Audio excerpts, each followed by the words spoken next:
Going outside.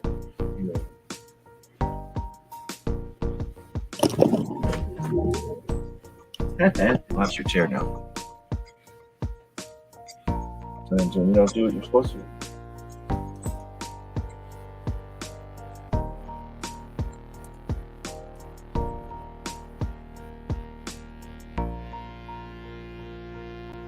Tonight's episode, Triangle of Terror.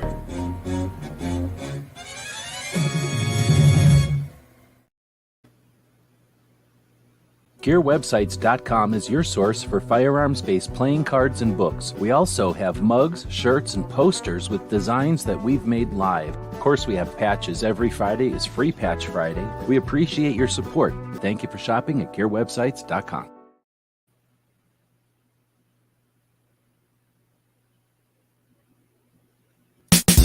AskGunQuestions.com is a website that we built back in 2007, and since then, for the last 15 years, people have been able to ask questions of simple to advanced nature, and we attempt to answer them in different ways over the years. Join us now as we start a new series to answer gun questions. Hey, welcome everybody to Ask Gun Questions. We as the intro says there, been answering questions from the website for a long time. Normally I have Clover and Tony join me, but evidently they're doing stuff today. So we'll just dig in and answer some questions. Probably won't go as long as normal because you're only going to get one point of view here. So I'm thinking throw some random numbers out there between, let's say, 200 and 400. We've got a pretty big blank spot there. Let's say 200 and 500. There's a whole bunch of blank ones in there, and we'll just hit some of these random questions. So we go live on Saturdays. I invite Tony Simon and Clover Tack in, and we address questions that have come into that website this week. You know, it's a weird week. It's New Year's Eve. So so here by myself. 333 from Crab Turtle, thanks. So let's see. So can you run a Surefire Warden if you have a 13.7 AR-15 with a 13-inch handrail? So I guess what they're asking is if you can run a Surefire Warden, which must be some sort of a suppressor. If you have a AR-15 with a 13.7-inch barrel and a 13-inch handguard, seems kind of a odd size, at least as far as I know. But the reason they're asking is probably because it looks like the Warden is a little tiny device. I don't even know if this is a can, so it's a blast regulator. Let's take a look at what's going on here. So I'm trying to see if Surefire has got a website here. I don't see it, so I'm going to go back over here. But Surefire News. Let's take a look. So this looks like it came out in 2001. At least that's when this article was written. Maybe this happened to you. You're shooting at the bay. All of a sudden you're whacked by the ear-splitting sound of the person next to you with their brake or whatever. It's unpleasant, I guess. So you have your pro on. If you can't handle muzzle blast, then maybe you shouldn't be crying about muzzle blast. Anyway, whatever. So you probably already knew muzzle brake, blah, blah, blah. You might also know blah, blah, blah. So this goes over a brake essentially and blows air forward or blows the stuff forward. Not a suppressor, nor is it designed to mitigate a rifle sound signature. That said, it's also not regulated by the NFA, so it's available wherever. And let's see, like all the products, it's built to last a lifetime. Stainless steel heat treated and every bit as durable. So it effectively redirects the sound without adjusting the sound. And typically when they do that, they have some sort of testing, stupid ATF will do to determine if enough dB decibels are affected or not in this case, so that it doesn't become an NFA item. So you can kind of see that it's just got a bunch of room in the front. It's got a kind of a can shape, and it attaches with the Surefire attachment method, which is pretty awesome, the fast attach. I guess there's two versions of it. So let's see, since it's a mere 3 inches long, it adds about 6 ounces to the weight. I don't know if it says anything, and it tells you what pitch 1/2 inch by 28 or 5/8 by 24 as far as the threading on the end of the muzzle. But I don't see anything in here that says anything about don't use it on this or only use it with certain length of stuff. So what I'm going to do now is head into their products. Are you kidding me? This is how you have to get to their stuff? Oh, Surefire News is a separate website. So we'll just go to surefire.com. Assuming that's their website, and it is. And we can go to shop. And then we'll go to muzzle devices. And what was that thing called? The Warden? Muzzle brake. So where is this Warden thing? Do they not make it anymore? So these are literally just muzzle braces. So we're going to go to, what do they call it then? Parts. All products.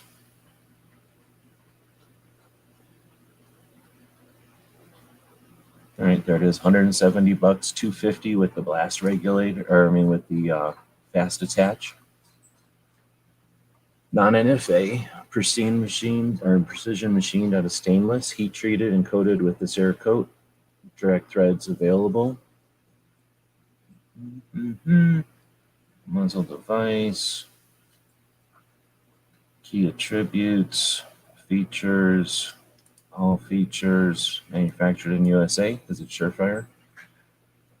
I don't see anything in here that talks about any kind of use or indications of any kind of barrel. So I imagine the issue would be on a short barrel that you'd have more pressure, more energy coming out of the muzzle than on a longer barrel.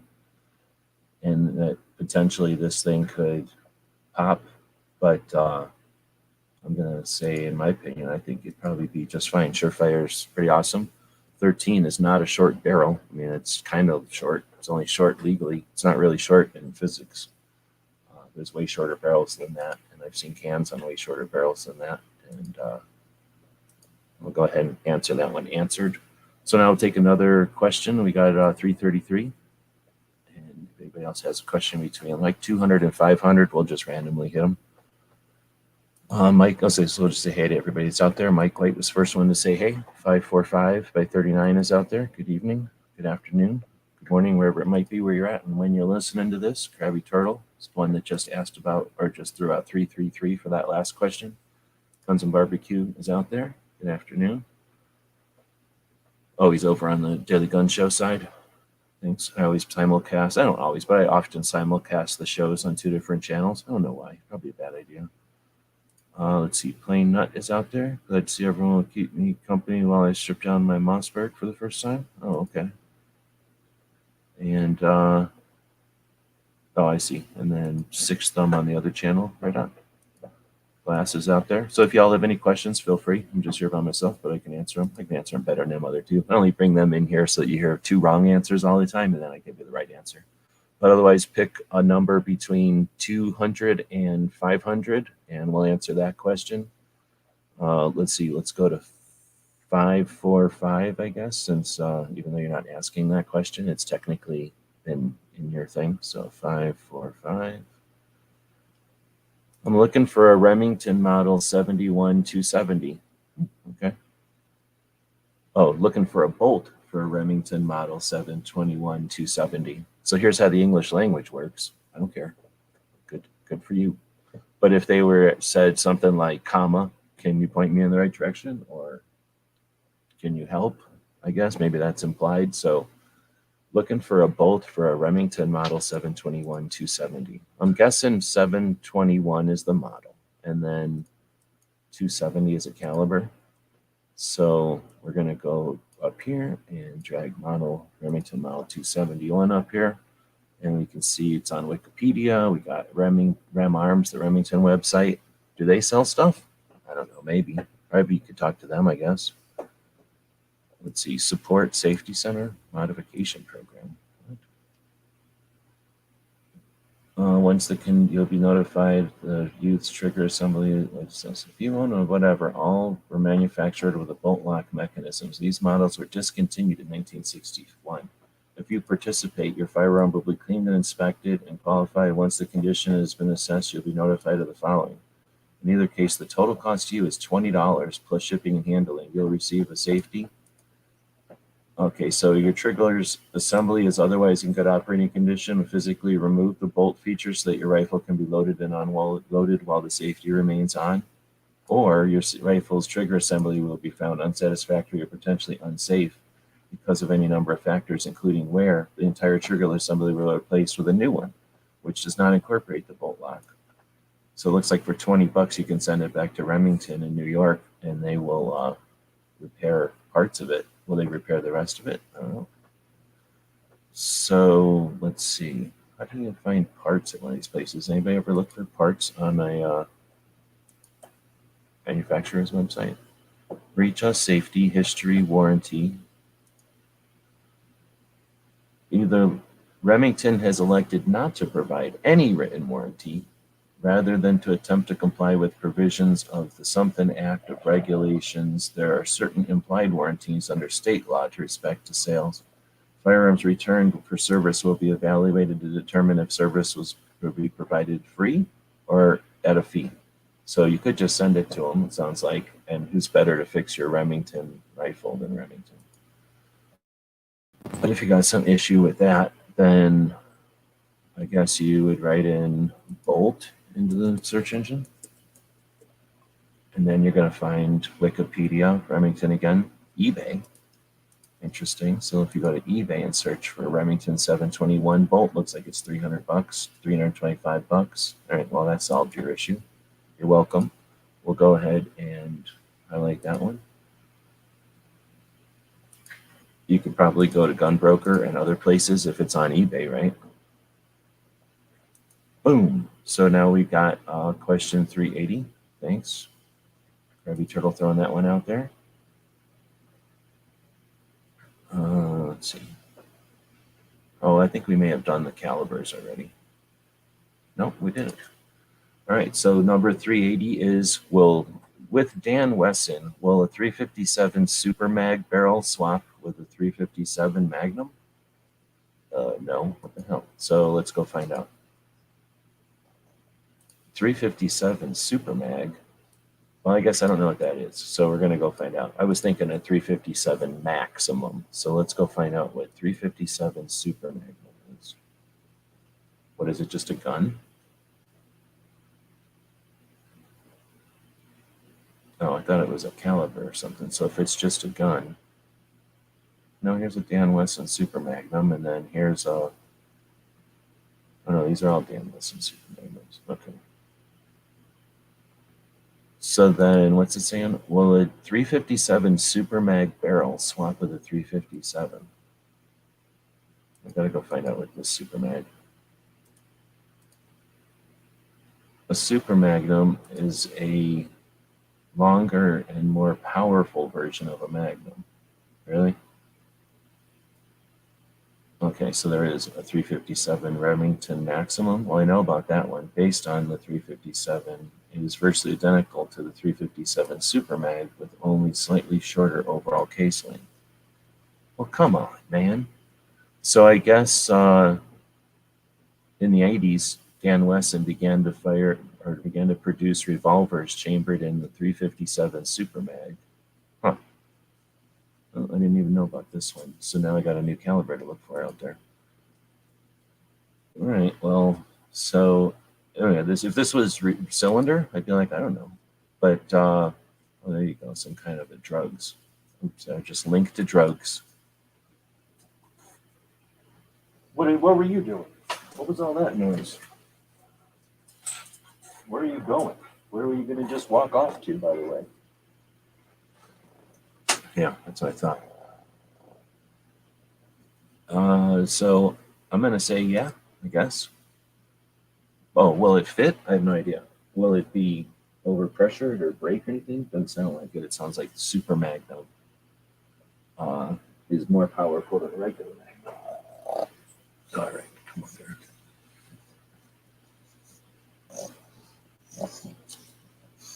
So I guess we'll answer that one. It's not really great, but we're not lawyers or gunsmiths or reloading experts.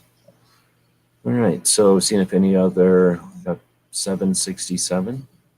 See if that one shows up here. We've already done that one or not. I think we're up to 767. Oh yeah. Oh no, we already did that one though. 767 was the minimum length of a shotgun barrel without an 18-inch or without an NFA. Why? Where did that come from? So that's interesting. We answered that one really well. It was one of the best answers we ever came up with.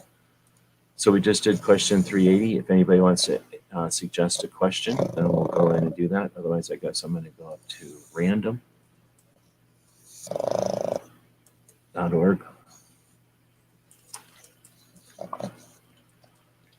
Oops, not that one.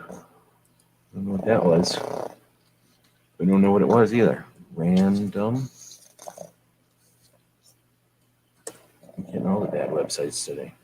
All right, so this random.org is what I'm looking for. And we're going to go between 200, oh, come on, 200 and 500.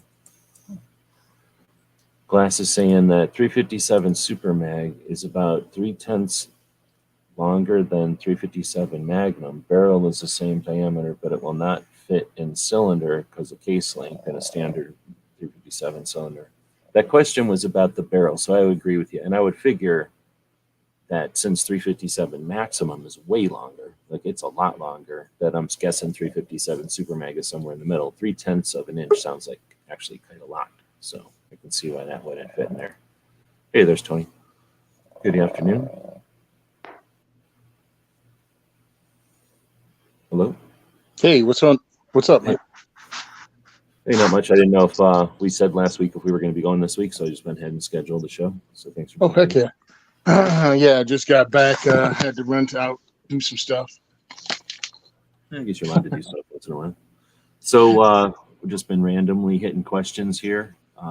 Barbecue just threw question 329 at us. So I've just been kind of randomly jumping through the list, just so we don't eat up all the recent questions there when I was here by myself.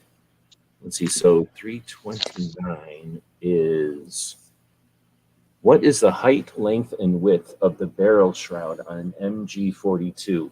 Oh, well, that's 47 centimeters by 37.5 centimeters by 270.75 centimeters, if I remember correctly off the top of my head. I don't even know what's an MG42. Is that the one of them German giant belt-fed guns? Yeah, I think so. Oh yeah. So who cares? It's Yeah. a German gun. I worry more about like if my 30-06 would go through it, or if I should aim a little higher and shoot for his neck. You know what I'm saying? So I don't know that one. No clue. That's funny though. So let's see. That was barbecue. Sorry if that one. I don't know where that one came from. So but let's see when that one was even from. 327 was from a while ago. That was from 2018. So it was probably back when we were answering these questions during the Daily Gun Show, and somebody might have been asking at that point.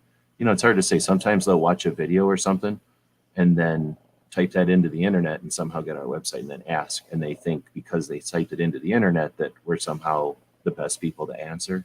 So. Anyway, we get some random stuff. That's great. All right, so the next one is 382, I guess. That's just picking the random. So if anybody wants to pick a number between 2 and 500, we're just hitting some random ones in the middle here. So this next one is 382. I have a Stevens crack shot, model 1915. Well, you already should have had Clover here for this one. Does the lever drop down when the hammer is cocked? It stays in place when the hammer is not cocked. Hold on, I gotta get to where I can read this thing. I have a Stevens crack shot, model 1915. Does the lever drop down when the hammer is cocked? It stays in place when the hammer is not cocked. Only when it's cocked does the lever want to easily drop down. Oh, at first I was thinking bolt action, so I'm guessing this is a lever gun. Yeah, definitely a lever gun from back in the day. Oh yeah, it's a It's like a falling block or something. I mean, it's got a lever on it, but it's some falling block looking thing. See, that's interesting. So when you get to these old guns, there's no Wikipedia to just tell you all about it. So Stevens or rolling block action 18 or 20 inch round barrels. So I've played with rolling or with falling blocks before, but I've seen them taken apart, but nobody's ever given me a really expensive gun and said, go fix this. You know what I'm saying? And I guess I could have had like a broken one to fiddle with, but I just never happened to have done that. So I'm going to go to images here. Have you ever fiddled with falling blocks? Only had one. Fiddle with it. No, what we did was we had it at our kids shoot. It was a rolling block 22 LR, and I was able to send some rounds in it between kids showing up, to run the gun. I thought it was really cool, but I really can't answer any functionality questions other than, I dropped it, I popped it in place and then locked it back up and it fired. I mean, I didn't even know what the question was because I had to look it up first. So they asked something about what the lever itself. I guess what. So I was trying to find a good picture of how how a falling block works. So essentially, you've got your barrel, and in this case, the back of the end of the barrel is the chamber, and then what a falling block does is the part where the hammer would come forward, or a striker fire type of thing, where the firing pin would come forward and hit the primer of the cartridge. That part just drops out of the way. It falls down like where a magazine would be in a pistol or something. So as you move the lever, you're dropping the action out of the way. And now your single barrel chamber is exposed, chamber is exposed. So you can, I guess some of them will extract the round as they drop, but otherwise you kind of pick it out of there with a knife or something. You put in the fresh round, and then when you close the lever, it essentially brings the block back up into place. You pull the hammer back, and then it hits that striker. I don't know the names of those stuff in that action, but it's kind of a simple yet interconnected. It's not like a lot of moving parts, but this is back in the day when they were still figuring stuff out, and they were almost like art more than machines because they fiddled with them or they had more time on their hands or something. I don't know. They designed differently back then. So as far as the action, the way that it works, I guess I might have fiddled with one technically, but I don't know the operation of it. So I guess what they're saying is when they pull the hammer back, the lever disengages, and as long as it doesn't drop the block, then it probably isn't going to be a big deal. I would hold it closed instead of letting it dangle, but I would say that's probably an indication that it's broke or something's loose or something's worn, because I can't imagine anybody would create something where you had to hold the lever closed in order for the gun to operate. That just doesn't make any sense. So yeah, it's kind of weird. I mean, and understand that you're dealing with something that's almost 100 years old. Yeah, exactly. And I don't think that was like that wasn't like a brand new idea at the time. That was just another take on an old simple action or something. So we're not answering that one definitively, but let's see. Does the lever drop down when the hammer is cocked? I guess that should have been a partial question. It stays in place when the hammer is not cocked. Only when it's cocked does the lever want to easily drop down. So again, I don't know the operation, but lever guns and these falling blocks and rolling blocks and stuff, they have different operation than we're used to because they're just, they operate differently. So they don't have to reciprocate like a bolt does. They do other things. They kind of move out of the way. They wiggle down. They do these like cams and stuff. Like they're not normal like we're used to. Sometimes they're kind of like a machine gun.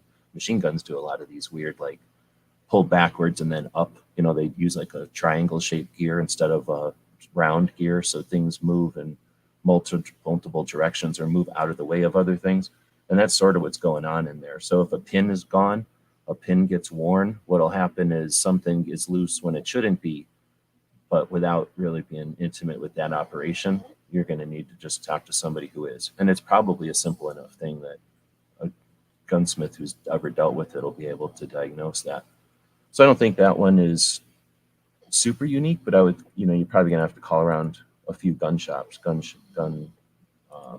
smiths before you get the answer to that one for real.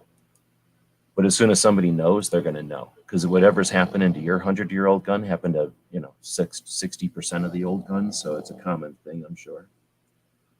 At least I can't imagine too many things that have happened on old guns that people who are in the know don't know about.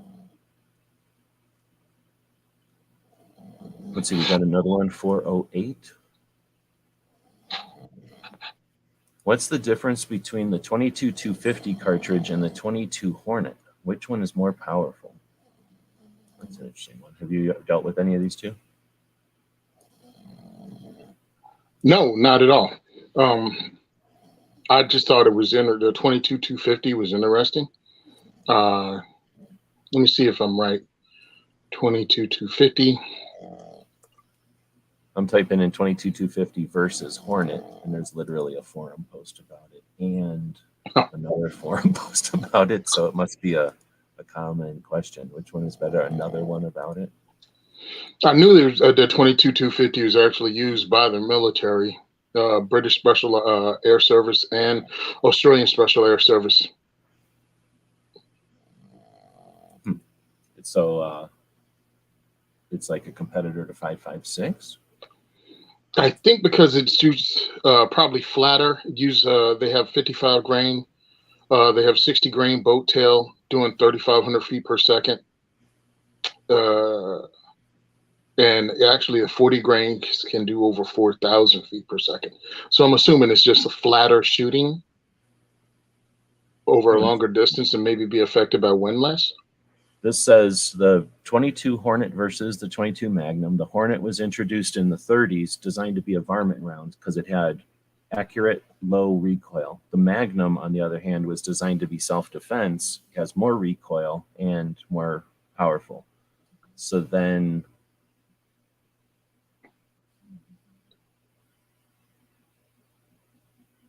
okay, well, the 22...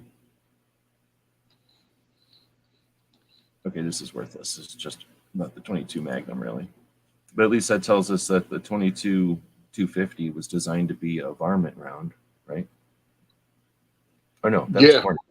That was the one. Oh, that was... Started out as a Wildcat, 250, 3,000 Savage case, neck down to a .224 caliber bullet, .224 caliber bullet.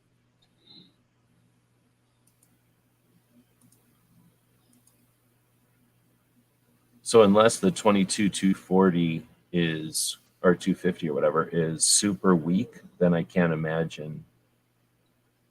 Let's see. I'm a big fan of the 22-250. It has the oomph for long range varmint. Oh, well, maybe it is just a faster shooting 22. You said they used it in the military for urban. Yeah, it says right here, urban counterterrorism. Because I know the Philippines also use something like that. A fast, light round like this with their military too. I thought it was 22-250. Maybe it's definitely another one. It's another 22 caliber, very fast round that we'd call a barrel burner because it does over 4,000 feet per second. But I mean, we're talking. This thing is like what, 1,500 foot-pounds of energy at the barrel, between 1,500 and 1,700 foot-pounds of energy at the barrel with these things. And then I can't imagine Hornet is anywhere near that if it's less than 22 Magnum.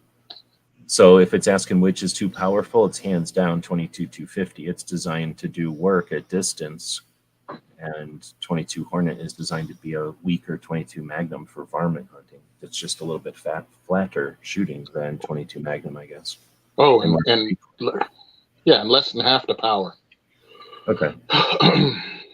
That's interesting, though. I never even thought about, I guess I zone out. I hear like Charlie Brown teachers when people start talking ballistics most of the time. I really like bullets. Like, I think bullets are cool. I don't know why I like the bullets. I like the projectiles and stuff. But when it comes to shooting them and the boring ballistics and stuff, I don't have as much interest in it.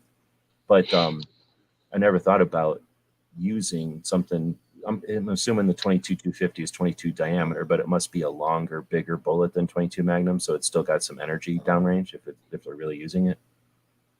Yeah, I'm trying to look at the overall length of it. Wow, 22 short, 22 long rifle, 22 Winchester Magnum, and 22 Hornet. Okay.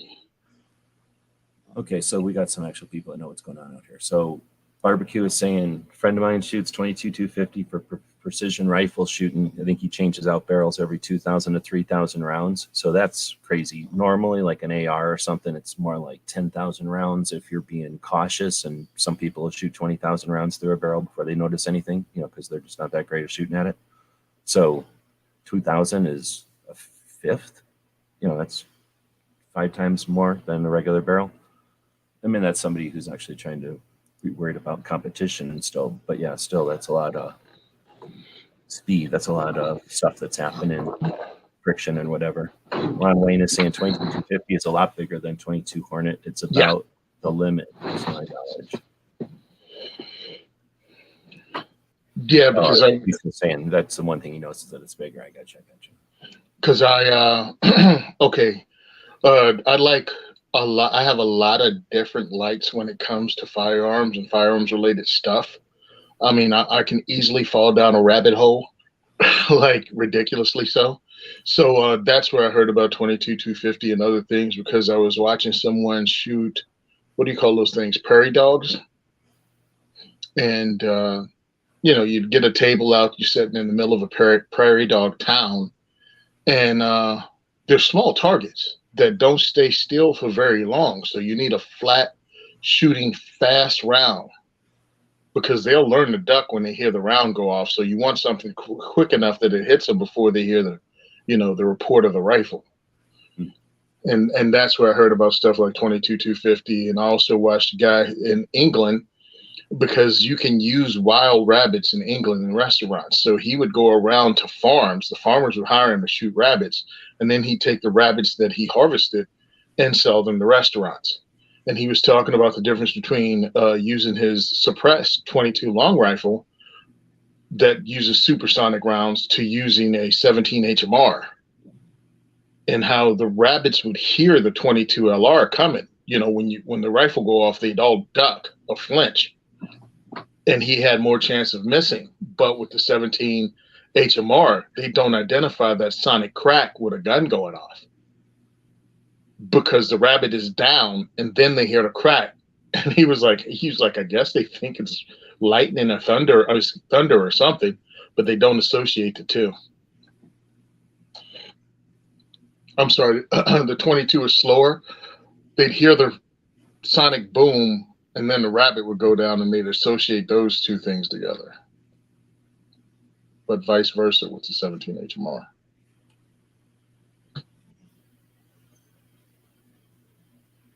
I've got a couple of questions coming in that are real questions coming in live, and then some other suggestions for numbers there. So I think that one was 408. We'll do 500 next, but I was going to say to 545 that 454 has already been answered a while back. I guess that one was, why do magazines have an angle then like the Barrett 50 at the end of the mag? It has like an angle. Why the pick from images, but okay. So anyway, we answered that one, I guess, a while back, but that's because most firearms are tapered, or else they have a shoulder. So the projectile end is a little smaller around than the other end. For that reason, and because of the way they feed and stuff, they want them to be at a little bit of an up angle. So even if they don't have a taper, they're going to want them to be at a little bit of an up angle. So they'll typically build the throat or the body of a magazine to facilitate the shape of the fire, or the shape of the ammo stacked, 10, 20, 30 deep, and that'll create a curve. So it's more pronounced on the bigger, the guns that have larger bullets and the more rounds in the magazine. So that's why you see it so much on the 50s, even though they have just like 10 rounds or something in them. And then sometimes it has to do with the physics of the magazine, or the spring in the magazine. So if you had that thing pointing straight up, it's probably not the same torque or something as if you had it kind of towards I want to call it like the front end of the magazine, the toe or something of the magazine, pushing towards the primers. Maybe that applied force is better off, because they don't know when they're building that thing what angle the gun's going to be in. So anyway, I think there might be some, I don't know if that's called physics or if that's just design application or whatever. There might be some manufacturing reason for it. Or I don't know if it's manufacturing, but you know what I'm saying. I think there might be some other reason for it besides that. I don't know if Tony, if you got any other answers to that one. Not really. I was just listening to you because I was just thinking the reason is that angle. I don't know. I mean, I'm figuring just has something to do with geometry and feeding it into the barrel, like consistently without having a really long, even longer action. Oh, that's a good point. Yeah. So it doesn't have to go all the way to the back. If it can go at some kind of an angle, it probably can conserve some space. All right. So I guess we'll go with real questions. Chicago Mike is asking, what are your thoughts on the High Point 10 millimeter? I only learned about it yesterday, so I don't know when they announced it. They haven't really announced it. They gave it to people and let them come out with it and allowed them to start talking about it this week. I saw Range Hot's video. I was the first person I saw that had one. And then I just saw Kentucky Gun Company, I think it's called, has a video out today. And Vance, which is in Ohio. It's a gun shop in Ohio with a YouTube channel. So I watched theirs today. Yeah. I've been to that shop. They have a couple of locations. I think I've been to one with Pink Clinton. Okay, yeah, they have one and they ran it. I think it looks good. I think it really does look good. They've changed the it looks like a Walter Creed. It really does look like a Walter Creed. They got a little hump in it. They have the laser stippling with the new High Point logo. Just small High Point logos all over the pistol grip. What else? They changed the shape. They've changed the shape of the slide itself, and they put forward serrations on it. They did some of the same things they're talking about doing on the YC9. They did on this, which has a front sight, is actually a Glock front sight. So you can replace the front sight on the new High Point handgun with a Glock sight. I think the rear sight's still High Point. There you go. Oh, so it's on their website already. So, so it's the JXP9? No. Yep. JXP10, I guess. JXP. Just JXP. What is JXP? You know? I guess because JCP is the 40, and I forgot what the 45 is. They just have the letters. I'm assuming the X means 10. Ah, yeah, that makes sense. I see what you're saying with the kind of stippling / work with the High Point logo. That's pretty nice. They put a real pick rail on it also. Not a proprietary crazy High Point pick rail. It doesn't work with anything. I don't know why my thing is being weird and it's shoving it over to the side here. I don't know why it won't. There we go. I don't know if it's coming up very good, but I mean, I don't really care one way or the other, but I know that that's going to be one of the biggest deals of SHOT Show. Yeah. What do you think of this compared to the Yeet cannon? Is which one's more important? Which one will have more impact? I think this will have more impact in the long run. Well, this will have more impact right now. It'll probably have more impact in the long run because it'll allow people to get in the 10 millimeter with a less expensive handgun. The Yeet cannon is the one, the YC9 is the one everybody talks about and they want. And I'm like, okay. Yeah, just to be assholes, though, just to be sarcastic or whatever. They don't really care, right? I think some people want it just to be a meme. Yeah. I mean, because the gun doesn't cost a lot comparatively. Yeah, they're just going to buy it and be weird with it. And like, take photos and do stupid stuff with it. And it's going to sit in the drawer. Yeah. They'll mock it and like be sarcastic about it. And this thing is going to let, like you just said, let a lot of people shoot 10. Well, do you know what the price point is yet? Look, I'm not going to know the price point. $225. That's what I'm saying. Yep. $25. I was going to say, but it's definitely going to be around the $200 price range because I know the owner of High Point. I consider myself friends with the people that run it, and they know what they have. Their mission is to get people into firearms as inexpensively and safely as possible. And that's why I say this is the lowest price brand new handgun that I would recommend for around a $200 price point. This is it.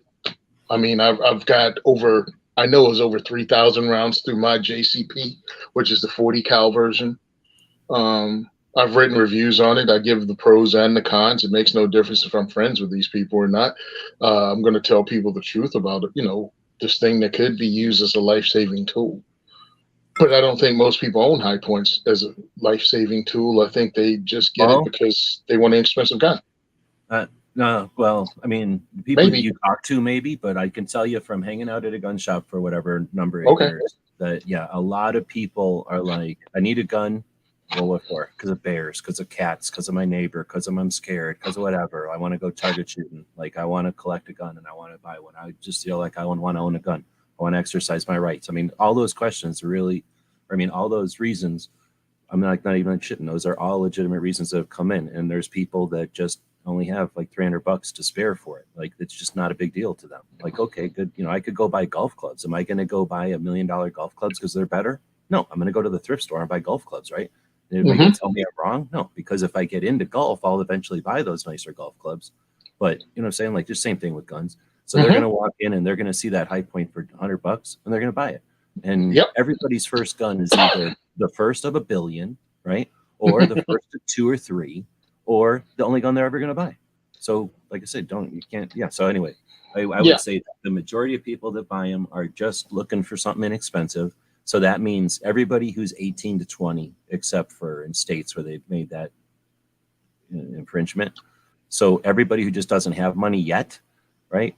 Boom. So now they have something they can shoot with or whatever.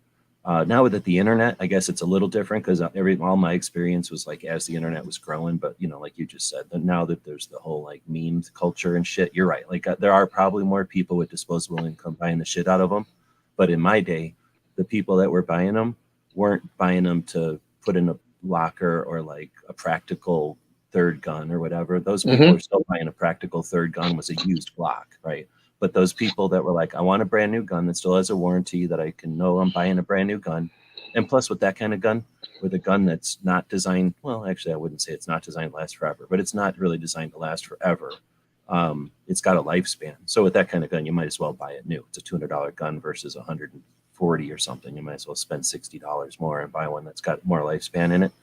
But anyway, so I would just hesitate and say I think most people that were buying it weren't playing around. And I guess I'm talking myself out of it because I think you're right with the internet and stuff. And people, you can literally buy a gun for $200, make fun of it on the internet, and have $400 worth of revenue from it. It's sad. And it's just a nature of how it is. Nobody who's doing that has any awareness of the consequences or won't feel the consequences and don't think because they didn't feel the consequences, there will be none. But I can tell you from my research on the Saturday, just not Tony, but I'm telling the people that are listening, from my research on the Saturday night specials, that was a unique phenomenon. One of the reasons I'm so interested in it is because the guns were created by the 1968 infringements on imports. So the guns were created to supply the demand. And then somewhere in I forget now, the 80s, one lady went and interviewed everybody. She wrote an article for like Mother Earth News or something about it. And then every single thing that happened since then was just referencing her article. Anyone who ever wrote an article since then ever actually talked to the sources. They only referenced her article. So she was massively influential in almost everything that's been written about the Saturday Night Specials. And in there somewhere, you get guns. Oh shit, what was it called? Gun Reviews? No, it was a newspaper called. It wasn't Shotgun News, but it looked like it. It was called like Gun Tests or Gun Reviews or something like that. Gun Test. I know Gun Test. Yeah. Okay, so it was called Gun Test, and it was a bunch of FUDs that were snooty, and they would rag on all kinds of guns all the time if they didn't pass their shit test or whatever. So they had talked shit about the Ring of Fire guns in the same way that everyone used just her information and ran with it. Because it was written in a gun magazine, everyone who was anti-gun said, and even gun owners hate these guns, and even experts in the field hate these guns and say they're unsafe. And literally, those people who wrote that thought they were just talking to each other, but they were letting every anti-gunner have ammunition to use against the future, right? So fuck that. People don't realize it. I kind of realized it when that afternoon on a Thursday, when I did that whole research. There's my story. On Thursday, I went out and shot the Phoenix Arms. at the range. And on Thursday, I was editing the video. And in the video, I was like, wow, this thing is a horrible manual of arms, because I thought I was Mr. Knowledgeable at the time. I'd been taking a lot of classes. I was ready to go. I was practicing all the damn time. So I'm like, this manual of arms is dangerous. There's a safety on the frame. There's a safety on the slide. There's a magazine disconnect safety, and you can't take the slide off the thing without it having a safety engage. So it's a really weird, and there's a chamber indicator, a loaded chamber indicator. Just every single safety thing, which combined makes it a very unsafe gun to deal with because it's unique. It's like a combination puzzle or something to take it apart. And I was like, what the hell? And as I was doing, I filmed a horrible review of it, and I was a dick. And then I was editing the review, and I'm like, I don't want to be the guy who rags on a gun. I'm going to go find out why they made this gun like this. And then I found out that Phoenix, the company, is actually Raven. They're grandchildren of the guy who created Raven. And when the factory burned down, they rebuilt it. Therefore, it's called Phoenix, right? And they stayed in California. All the other small pistol manufacturers were literally run out of California because of infringements, requirements that they had to put all these safety things on guns, making the guns useless. Well, Phoenix said, no, we're going to stay in California. Fuck you, California. And we're going to comply with all your stupid shit. And that's why these Phoenix, the new modern Phoenix guns, had these horrible safety situations on them. And I went from ragging on them to discuss. I sat down and did a deep dive that weekend and came up with that 30-minute video. And I said, it took me a couple of days to research and a couple of days to create the video. And then in there, I figured out that Gun Test had done what I almost did. They got online, well, they're not online, it was a newspaper at the time, but they publicly ragged on a gun with very little awareness of what their consequences would be. And instead of falling into that, I stopped myself, did some more research.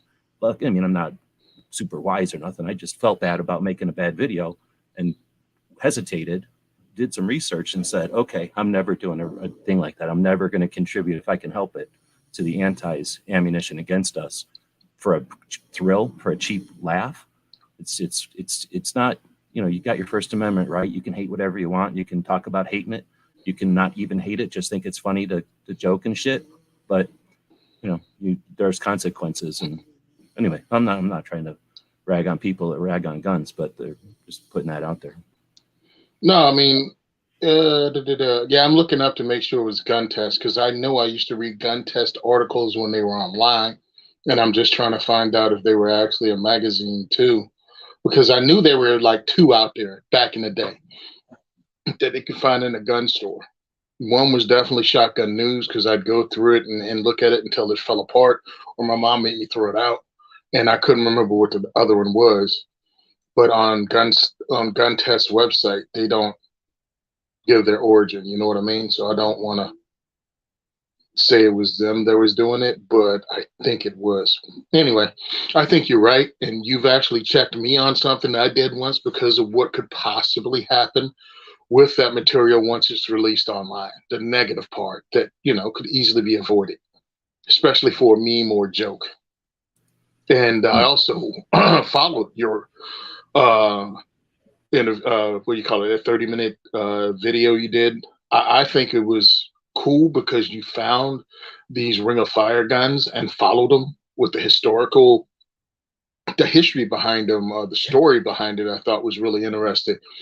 And also because I am now a Second Amendment advocate, only because pushback, you know what I mean? Like this is pushback on gun control in my state.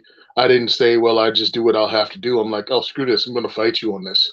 So I really like those stories when somebody goes, yeah, I'm not leaving. You know what? I'm going to fight. I'm going to be here, and I'm going to be here for the fight.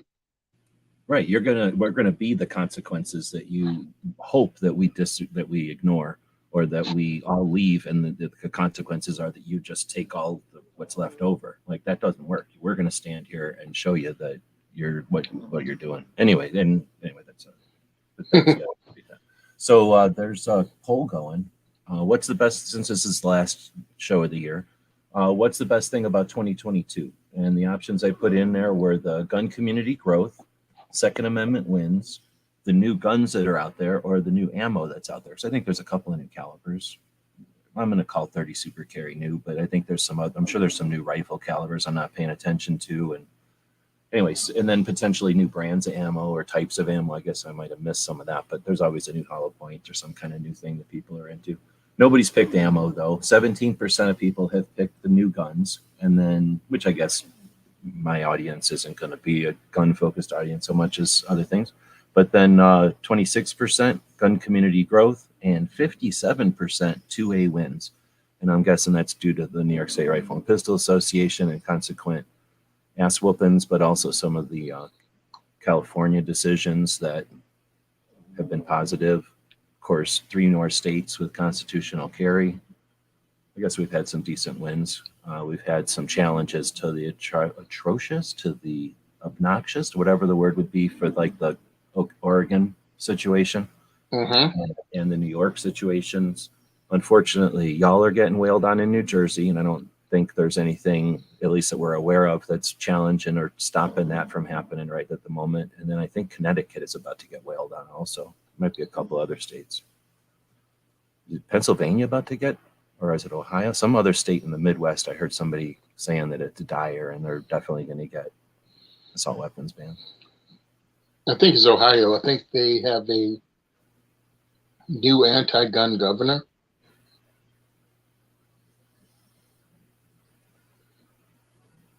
I think that's what I was saying. I guess my opinion is if the opponents are better than you, then go ahead and give up before the fight.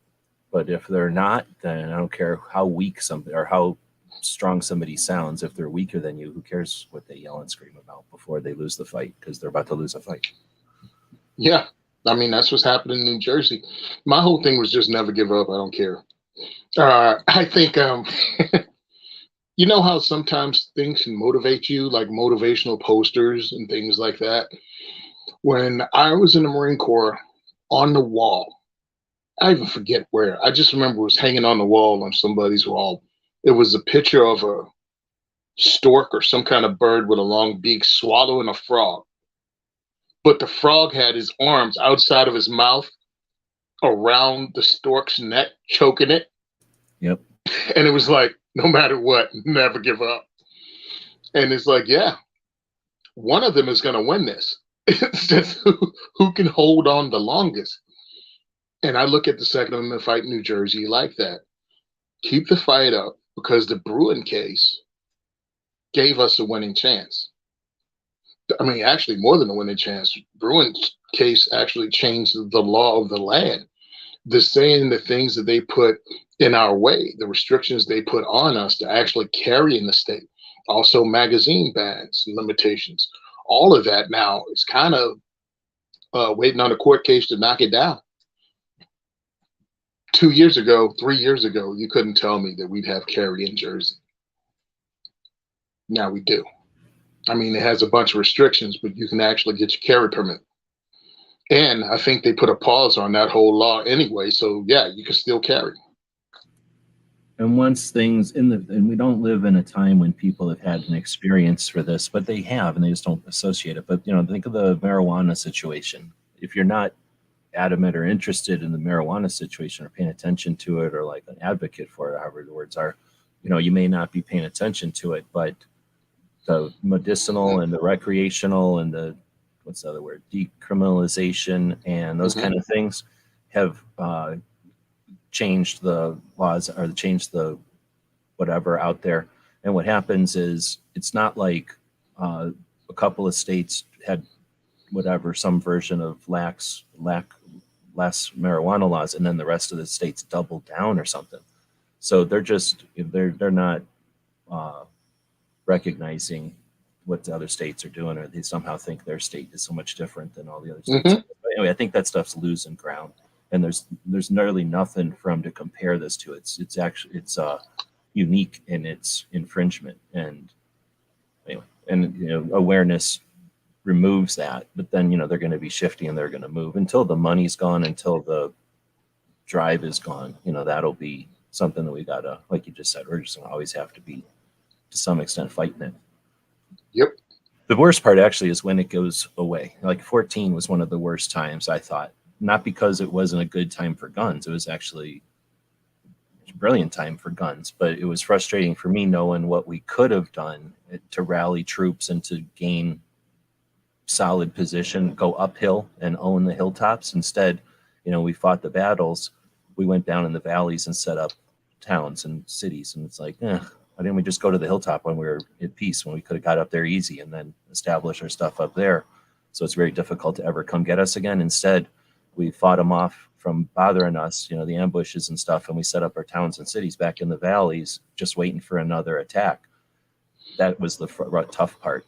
Hopefully this time, when the people that win this will be the younger folks. At least they'll accept the challenge, and they'll accept the victories. The older folks will be like, there's yet another battle that we won. The younger folks will be like, that's our first victory. We own it. We taste victory. And they won't just drop down to the valleys and make do, live where they're not, where they can keep their heads down. They're going to say, nope, we're going right up to the top, and they're going to create a new normalization of guns. And it'll be really difficult for the antis to push on that, especially once you think about, well, I guess I'm not on a tangent, but a world with normalized guns is a different place than we got today, for sure. Oh, I'm 100% with you. Your year might be 2014. My year is 2018. When they had both the House, Senate, and the White House. I'm sorry. When did Trump win? 2018 or 2016? No, yeah. I know what you're saying. 16, I think, right? So okay, yeah, 16. 24, 16. So 16 is when he beat Hillary, and everybody was like, oh, we're done. And then the bump stocks and then everything else. Yeah. And I'm like, we're not done anything. We need to push now. We have the whole, listen. No, you're right. And it's even worse because they all learned from 14. And instead of being like, whoa, now that we got this next step, we should go to the hilltops. No, you're right. In 14 is when they should have seen the light, and they didn't regroup and go to the hilltops in 16. You're 100% right. Yeah.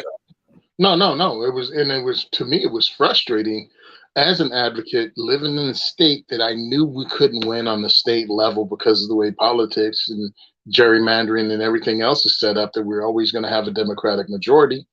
And many, I can say most of the Democrats vote for gun control in this state, and too many Republicans do. So I knew the win wasn't going to happen here and had to happen on the federal level. And now I'm trying to motivate people, but the people who live in the free states, and this is a massive generalization that might be unfair, but many of the people living in the free states going, hey, we're fine here. And then many people in the blue states are suffering from Stockholm syndrome, and they were like, oh, thank goodness, the fight will stop. It's on pause for now. And I'm like, okay, we have enough energy, dude. We have 2 years. Let's change this. Let's push back. Let's go for the NFA. Let's go for the whole thing and not depend on a court system for the wins. Let's change the laws. No energy. Yeah, no energy from any of the states because they were all busy high-fiving each other because they had both houses in the White House. And I'm like, but you did nothing with it. Excuse me. You did nothing with it to advance gun rights, in my opinion. No, you're right. Except make a shit ton of money and ingrain a paradigm that's dangerous and that we are suffering from. But you made a great, well, I'm going to have to challenge. I don't know if I'm challenging it. So 14 happened, and then folks like yourself, and I could literally sit here and list all the organizations that exist from 2015 on. There's a shit ton of them. And it's because of what happened in 13, which was the challenge. Okay, so 12 happened, and that created a bunch of moms who were pissed because all moms were being, the suggestion was that all moms hate all guns, period, right? And that pissed off a lot of females, and they just said, wait a minute, I don't even know what guns are, but F you, Monsanto lady. So, and then 13 happened, and grassroots resistance stopped any of that stuff from happening. And I keep saying that, but it was obviously a lot of people doing things, and those people that were empowered, emboldened, inspired, or motivated, or just had to react, right, did. And they either took their success was either seen by others, and then they started organizations, or the success sparked organizations, or the success, fast forwarded some of the organizations that were just there kind of not with it, maybe without a direction or something. So again, there's a lot of them. Go reference Minuteman University and type in 2015 and see how many organizations started then. And that's for a reason, right? And then you get to 16 and everything you just said. And here's what's frustrating. In 14, a lot of the entities figured out a recipe or a set of directions, and then in 16, they all just said, "Oh, okay." They filed it away instead of taking on the challenge or the opportunity to do what you just mentioned, and that's why I get so much for. I'm 14 originated the apathy or the lack of anything in 16, and okay, so if you were new to the scene in 16 and no one amped you up to do anything, you're not who I'm talking to. But the people who were minding their business in 12 experienced 13 and then figured out how to make a buck and sat there content to make a buck through the Trump years without saying, hey, we're going to make 20 bucks and 10 of it's to get us a town on top of the hill or that fort on top of the hill. If nothing else, forward observers on top of the fucking hill, right? People that can call in fire from the top of the hill, but get people at the top of that hill. If not everybody, at least get us on the top of that hill. Anybody who created skyscrapers at the bottom in order to see over the hill, well, I'm not going to try to be too crazy in this one, but you know what I'm saying? Like that's what happened. People decided to build skyscrapers because they had the resources and money and they could just do their stupid recipe over and over instead of actually doing some work and getting our ass up the hill. And that would have been an investment in the future. It would have been an investment in the community. But like Tony said, there's a hell of a lot of, you can say you're going to take a lawsuit and you can file the papers and you can do nothing, but everybody's going to respect you and everybody's going to give you a pat on the back because you filed a lawsuit. You don't have to even win the lawsuit. Same way we get mad at the anti-politicians for just swinging because they get credit if they land their punch or not. Well, you can say you're fighting, you're doing stuff with a lawsuit all day and night. And trust me, there's a couple of organizations who win with the lawsuits, and then every other organization is in their wake, skiing the donation train behind that lawsuit. So each lawsuit that's successful, yeah, it's successful, but it also sort of conditions the community that lawsuits are the answer. They're not the damn answer. Wayne LaPierre wasn't the answer, right? He was a good resistance for a while when lobbyists were necessary in the 80s, but does he work today? I don't know. Lawsuits are awesome with this whole, New York State Rifle and Pistol Association and Heller and Miller, right? That's what got us to where we're going. But at the same time, we didn't take that hill. We built skyscrapers in the valley. Mm-hmm. I'll shut up without getting sidetracked or whatever. But well, it's frustrating when you talk about lost opportunity because we don't get a lot.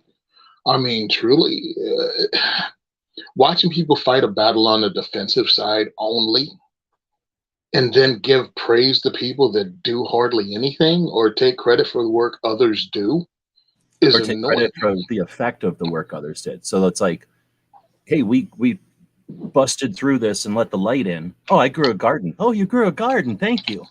Mm-hmm.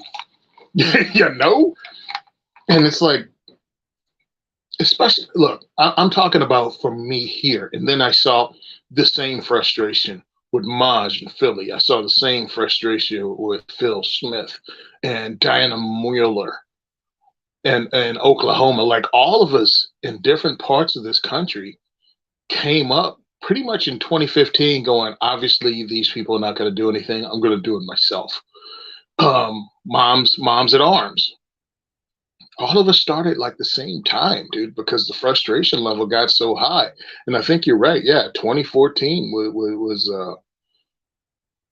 well, not everybody was around in 14. 14 created 16, and you're right. And then yeah, it'd be interesting. I'd really, really like to take a giant whiteboard and have like a timeline, generally from, let's say, sometime in the past to today or tomorrow or the future somewhere. And then just start laying these different layers down because you start thinking about the progress or the evolution of what we're talking about, like a thin line of Second Amendment aware activist / like people getting stuff done or doing stuff in that realm. But at the same time, pistols were being developed. The brace, for example, is a big deal. And the pistols themselves are a big deal. AR-15 and AK pistols. When those came to the scene, in like technically the 90s, but like in reality, 2004 and 5, at first they were just there and then they became kind of a thing and then they became massive, right? And now they're a whole thing and there's braces and that's literally an NFA,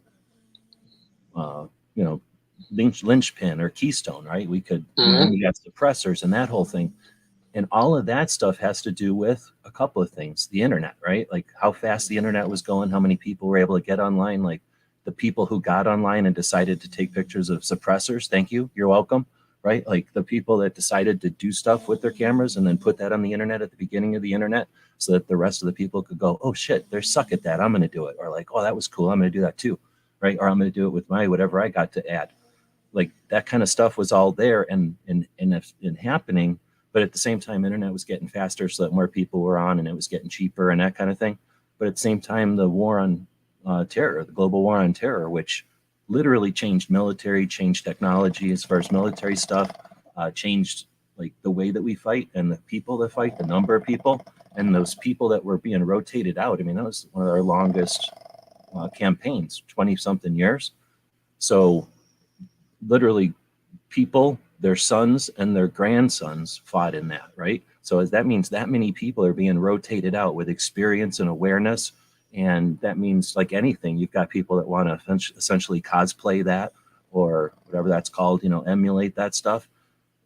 And when you get 100 people wanting to have the same rifle that they used overseas, boom, that creates industry and stuff too. So as soon as you get a bunch of people wanting to do stuff that, offends some people because of the way it looks, like that creates a politics thing. Like it's crazy how, wouldn't it be neat to see like all those different things and then how they all add up? And I don't know if there's answers in there, but it would certainly like, help explain why, all of a sudden there's a million more AR-15 pistols.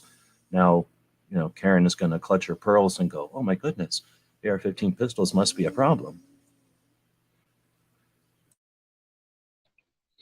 Yeah, that's that's something I've been actually talking about on my podcast and on various podcasts about that. I'm like, the news is trying to make you aware of this, really powerful, deadly AR-15. I'm like, the AR-15 is older than you are, right? Like the AR-15's been out there your entire life. The AR-15 was out there when your parents were teenagers. I'm like, so you need to think about somehow, it might not be the AR-15 that's the problem. The ability to make ghost guns, which is ridiculous in the political term used to frighten you, has been here since the country was founded. I'm like, not asking you to believe what I believe, but I'm asking you to start thinking in a way, if it's been around that long, why is it a problem now? And why are they pushing it as if it's a problem now? I'm like, because they've even had to change the definition of what a ghost gun was, i.e. a home-built firearm, to include firearms that had their serial numbers scratched off just so they could get the numbers up, just so they can increase the number of instances that these guns were actually seized or found at crime scenes. They had to change the definition of what it was. They cannot be trusted. They're being disingenuous, and they're manipulating you for a reason. So that's why I talk about a lot of this stuff when questions are asked in diversity shoots. I'm like, okay, here's an answer. I'm like, I have to be 100% honest with you because you'll Google everything I say as a Second Amendment advocate, someone talking to you directly, having a conversation. You will fact check me, but you won't fact check the nationally syndicated talking head that gave you this idea that this thing is a dangerous thing without ever being held accountable for the things they say, ever. You'll still watch Anderson Cooper, even though he's been caught in lies and telling half-truths and everything else. You'll still trust that talking head. But man, if I misquote a year, oh, see, you don't know what you're talking about. Have you played with AI stuff at all? Not at all. So it's pretty neat. Like the AIs are essentially just nothing but logarithms, and a logarithm is like, if this, then that. It's just some logic, and it's just interesting when you can, you make logic complicated enough, it emulates, like higher function or something, right? That's how they can make things that don't have a lot of moving parts kind of, seem magical, like clockwork. Cuckoo clocks and stuff can look like they're alive. What, reality, they're just doing some of the outward motions that give it that appearance, right? So it's the same kind of thing with AI. It's not like it's magic. It's just a bunch of code that is usually focused on a thing. Like sometimes it'll say, take every picture that you've ever seen and listen to the commands here. And the command might, the input might be, show me a picture of a cow standing on top of a hill in a snowstorm. And it takes every snowstorm it's ever seen, every cow it's ever seen, and every hilltop it's ever seen. It just attempts to combine them and then gives you a couple of samples. Like, is this what you meant? Is this what you meant? Does this look right? It doesn't know anything. It's just taking a bunch of samples and putting them together. So essentially, it's a factor of how fast computers can get and how much time and effort we've got available in our computer brains to allow this to happen. And right now, it's very difficult for this work to get done with these large, complicated equations or whatever, with these big databases of files. So the bigger, the smarter the AI is, it just means the more files it has to reference or the more data it has to use. So that requires a big fancy computer. And we have a couple of these big fancy computers. So what people do is have time on the AI. They don't really build a giant fancy computer to ask it one question. You just go to the fancy computer and you ask it a question and it can answer your question and then the next person's question, right? So that's how people have access to AI now. There's fancy AIs out there, just like we all use all kinds of fancy computers partially when we use internet or YouTube and that kind of stuff. So you can go up to AIs that are open to the public and ask them crazy questions and stuff and get some experience. So I'm just explaining this for people that have heard about AI and haven't, or wonder about what its application is going to be. So right now there's a bunch of content creators that are using AI to make images like Tony has seen, because you did a kind of rebuttal to that. So I really don't know which one they're using, if it's a TikTok app or if it's a website they're going to or however they're interfacing it. But effectively, I think what they're doing is saying to the AI, they're saying, go look at every single picture of me, or they're giving it a bunch of pictures. I'm not sure how it works, but essentially they're going to take a bunch of pictures of that person, compare them, let's say, put them as transparencies over each other and take the median of all that. And then you can say, now give me the result in the style of the movie Frozen, or in the style of the Minions from whatever that movie's called, or like a Smurf, right? Like you can tell the AI to do that and it'll attempt to do it, right? And then people giggle and they think it's awesome. Like, give me my pictures except, as a Smurf. And now they get a rendered version of the Smurf or whatever. So I'm explaining all this to kind of show you that there's some interesting applications to AI and people are playing with it, but like anything, it's going to evolve, right? Eventually, I'm assuming one application will be is AI that's powerful enough and fast enough and with enough awareness, it'll be able to accurately determine if something's correct or not, right? Or if this person is saying the same thing again or whatever. And even if it doesn't happen in real time, if it's not like some kind of truth detector on a Star Trek button that we got to wear or whatever, but if it's something that people can apply to your, go find out how correct Tony Simon is, and the internet or the AI just goes and reads the entire internet and compares everything you've ever said with reality, and it says, Tony's correct 99% of the time. Now you've got this credential or this, respect like quotient or something. And if it goes that way, or if we get tools like that, or as tools like that are developed and used, what'll that mean to the future? That means people will be able to have more like maybe like a bunch of Vulcans talking or something. I'm trying to, I'm using Star Trek as the thing here, but could we have a future where people are more accurate and more respectful in their conversation? And, it's a better, more kind of useful future than a chaotic, frustrating one. I mean, we're like at the beginning of this technology where people riding around on those giant ass big wheel bicycles, anywhere near like the people riding around on bicycles today, those old ass goofy cars where you had to crank them and shit and they were scaring horses. Is that anything like with the fucking cars we have today? Why would we think that the internet is done? Like, oh, this is the internet. Like, we're the awkward youngsters using the internet and the old people cranking on the internet, right? All right, I'll shut up. That was a riff. Well, I'm laughing because if you come up with an AI that can determine that I'm right 99% of the time, my wife will destroy that thing like it's Skynet.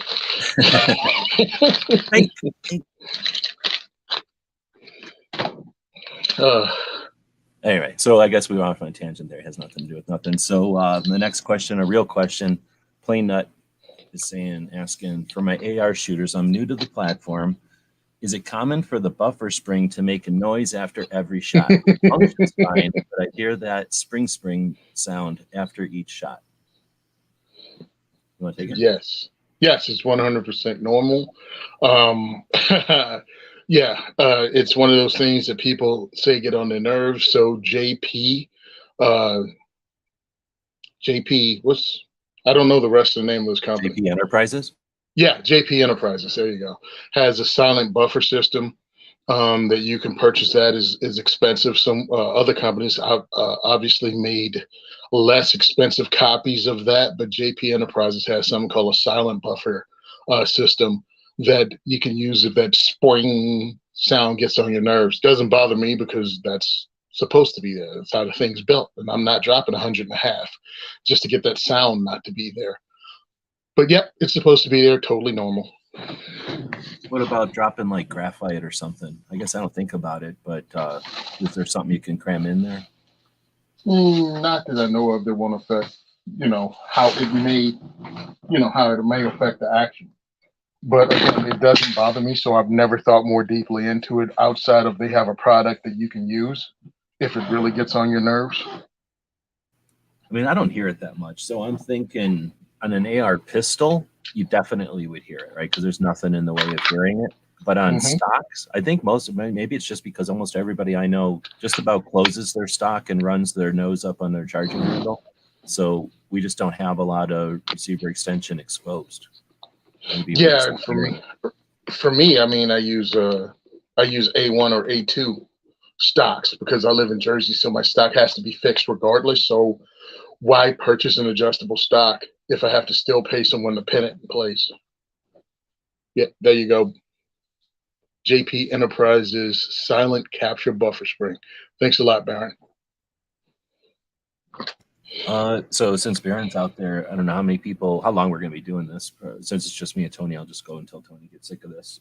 There's nobody after this. B23 doesn't have a show, and Brooksini isn't doing her show. I guess everybody's done for the year. So we're going to be doing another episode of our patch, pick your free patch thing. So a bunch of people that have purchased stuff over at the Gear website store are getting free patches. We'll do a separate show after this one.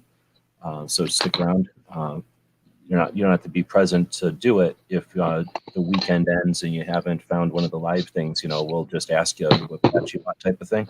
But if you want to jump into the live thing after this, feel free.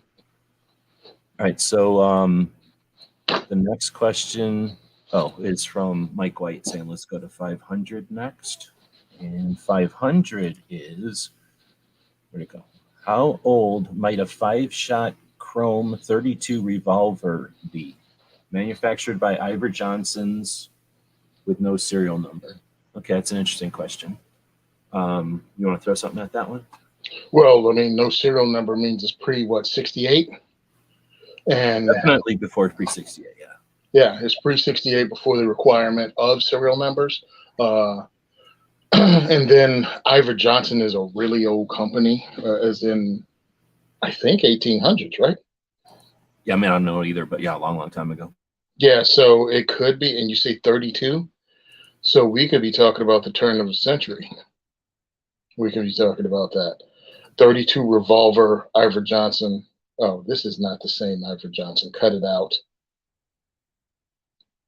And I don't know if Ivor Johnson is a brand now. You know what I mean? Like if it's the same company or if it's the brand, because a company sometimes will go out of business and then some other company will buy it, but they'll keep the brand. So now it'll be the Ivor Johnson model or the Ivor Johnson line of so-and-so, right? So they did. Ivor Johnson Arms, yeah, they bought it out. Yeah. So sometimes you can tell from the name. So this says Arms and Cycle Works. I'm guessing that's the beginning because nobody, unless they were bought by like Schwinn, right? They're not going to keep the cycle part. But the thing is, a lot of gun companies and bicycle companies were the same for whatever reason. They must use the same machinery or something. Yeah, I think it might be the same skills. I mean, it's like right now, aeronautical companies and making firearms because of equipment. That's where the Ring of Fire ones came from, airplane parts. That's why they're all in LA because they were making airplane parts and the airplane stuff moved to Seattle, I guess, or Texas or something. Yeah, Probably they moved it. horrible California laws. So horrible California laws made their industry leave. The industry looked for a new source, and it was guns. So thanks, California, for creating guns. The unintended consequences of them infringing on people has made industries, has created movements. Congratulations, you idiots! You still haven't figured out yet. The more you screw up, the more we'll fight you, and the more successful we'll be. Yeah, we'll just keep winning. Yeah. Without adversity, there's no need to grow, right? Or no need to adapt or evolve. So, Very true. I mean, think about how crazy this is. I don't want to give them credit or nothing. I'd rather have no. be self-inflicted or self-imposed. I'm just thinking about if they would have left us alone after the horrible shooting in Connecticut. I would probably be looking for a job as a firearms instructor because COVID shut down where I was teaching at. COVID shut down the training at the range I was teaching at. That's all I was trying to do in 2012 was become a firearms instructor. Like I had no intention of being a advocate whatsoever. I didn't even know the name of the advocacy groups. No, you're right.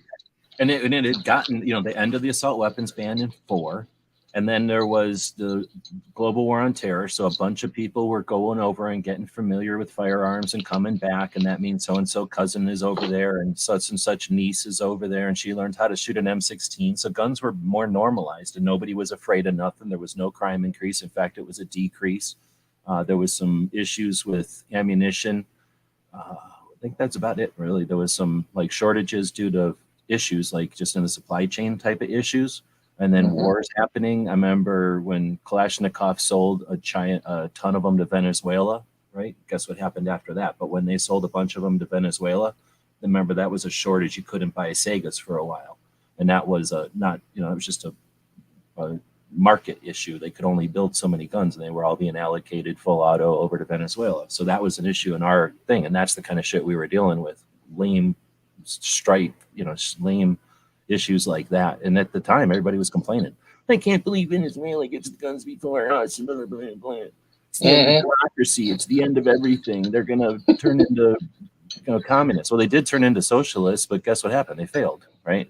Everybody was worried that they were going to arm them and, the war, it's bringing them to the Americas and all this. Anyway, so you think we're calloused and whatever because we're, I don't know. I think it's because we've seen lots of potential issues come and go, and not everything is the end of everything. Yeah, even if people aren't competent, and there's still options that happen. But anyhow, getting into tangents again. I was just going to add to the revolver thing that there's a thing called the Blue Book. I can't think of the name. Anyway, it's called the Blue Book of Gun Values. Yeah, and most every gun shop's got one, and you can find the version of it online, and I'll bet you can get a lot of that info from just looking in Ivor Johnson. Like we talked about, the company might have sold its name or something, or gone under and been rebought or something. That all kind of information will usually be in the Blue Book, and then that'll give you some idea. They don't usually have pictures, if I'm remembering right. Sometimes am I wrong? I don't think there's pictures. There's hardly ever pictures, really. It's all kind of maybe a description. But what you'll end up with is, maybe the ones before and after were 4-shot or 6-shot, or the 22 caliber was a 6-shot. So you'll kind of figure out at least what window it is. But otherwise, you're going to probably be forced to checking out maybe pawn shops or certain gun shops. But a shop that deals with ARs or the new CZs or concealed carry guns, they may have never even thought about a gun like this. And I'm saying maybe 20% of the gun shops have never even considered a gun like this, and you'd never see it in their shop. I don't know if that's all the gun shops, because every once in a while, a shop that you wouldn't suspect will take in a used gun, like they are still a gun shop, but they're not going to necessarily have it on the counter or in the case. They might take it to a gun show or sell it to a friend or something. And understand, Ivor Johnson was, what do you think, Ruger-esque level of guns back in the day? Oh, they were a tool. Yeah, people definitely bought them. I don't know if they collected them, but they were, Ruger Sig.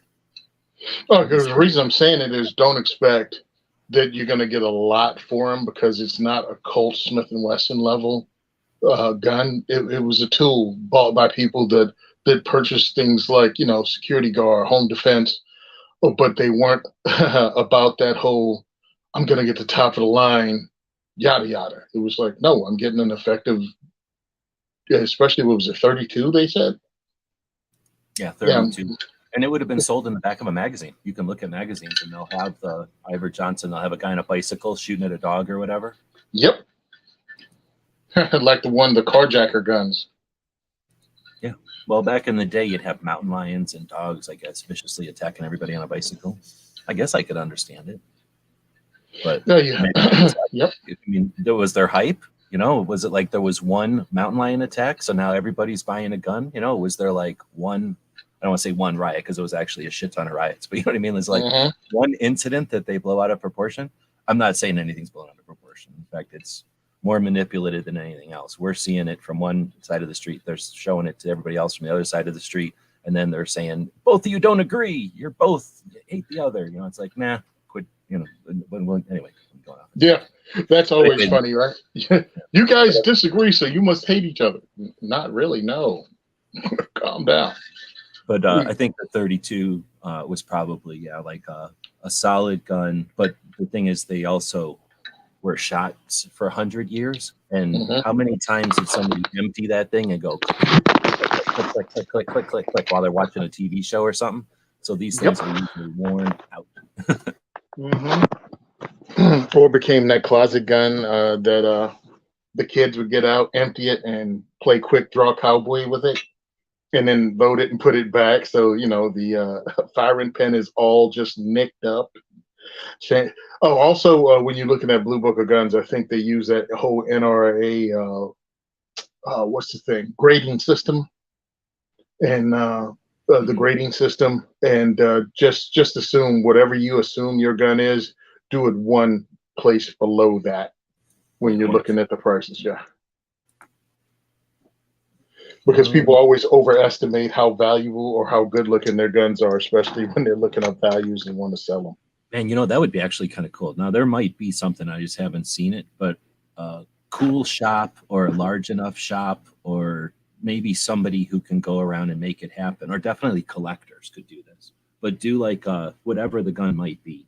Because I think it would be cool to do it for different guns instead of just an old revolver, but you could do it for just like an old revolver. But basically do what you're saying. Have one that's a 50%, one that's a 60, one that's a 70.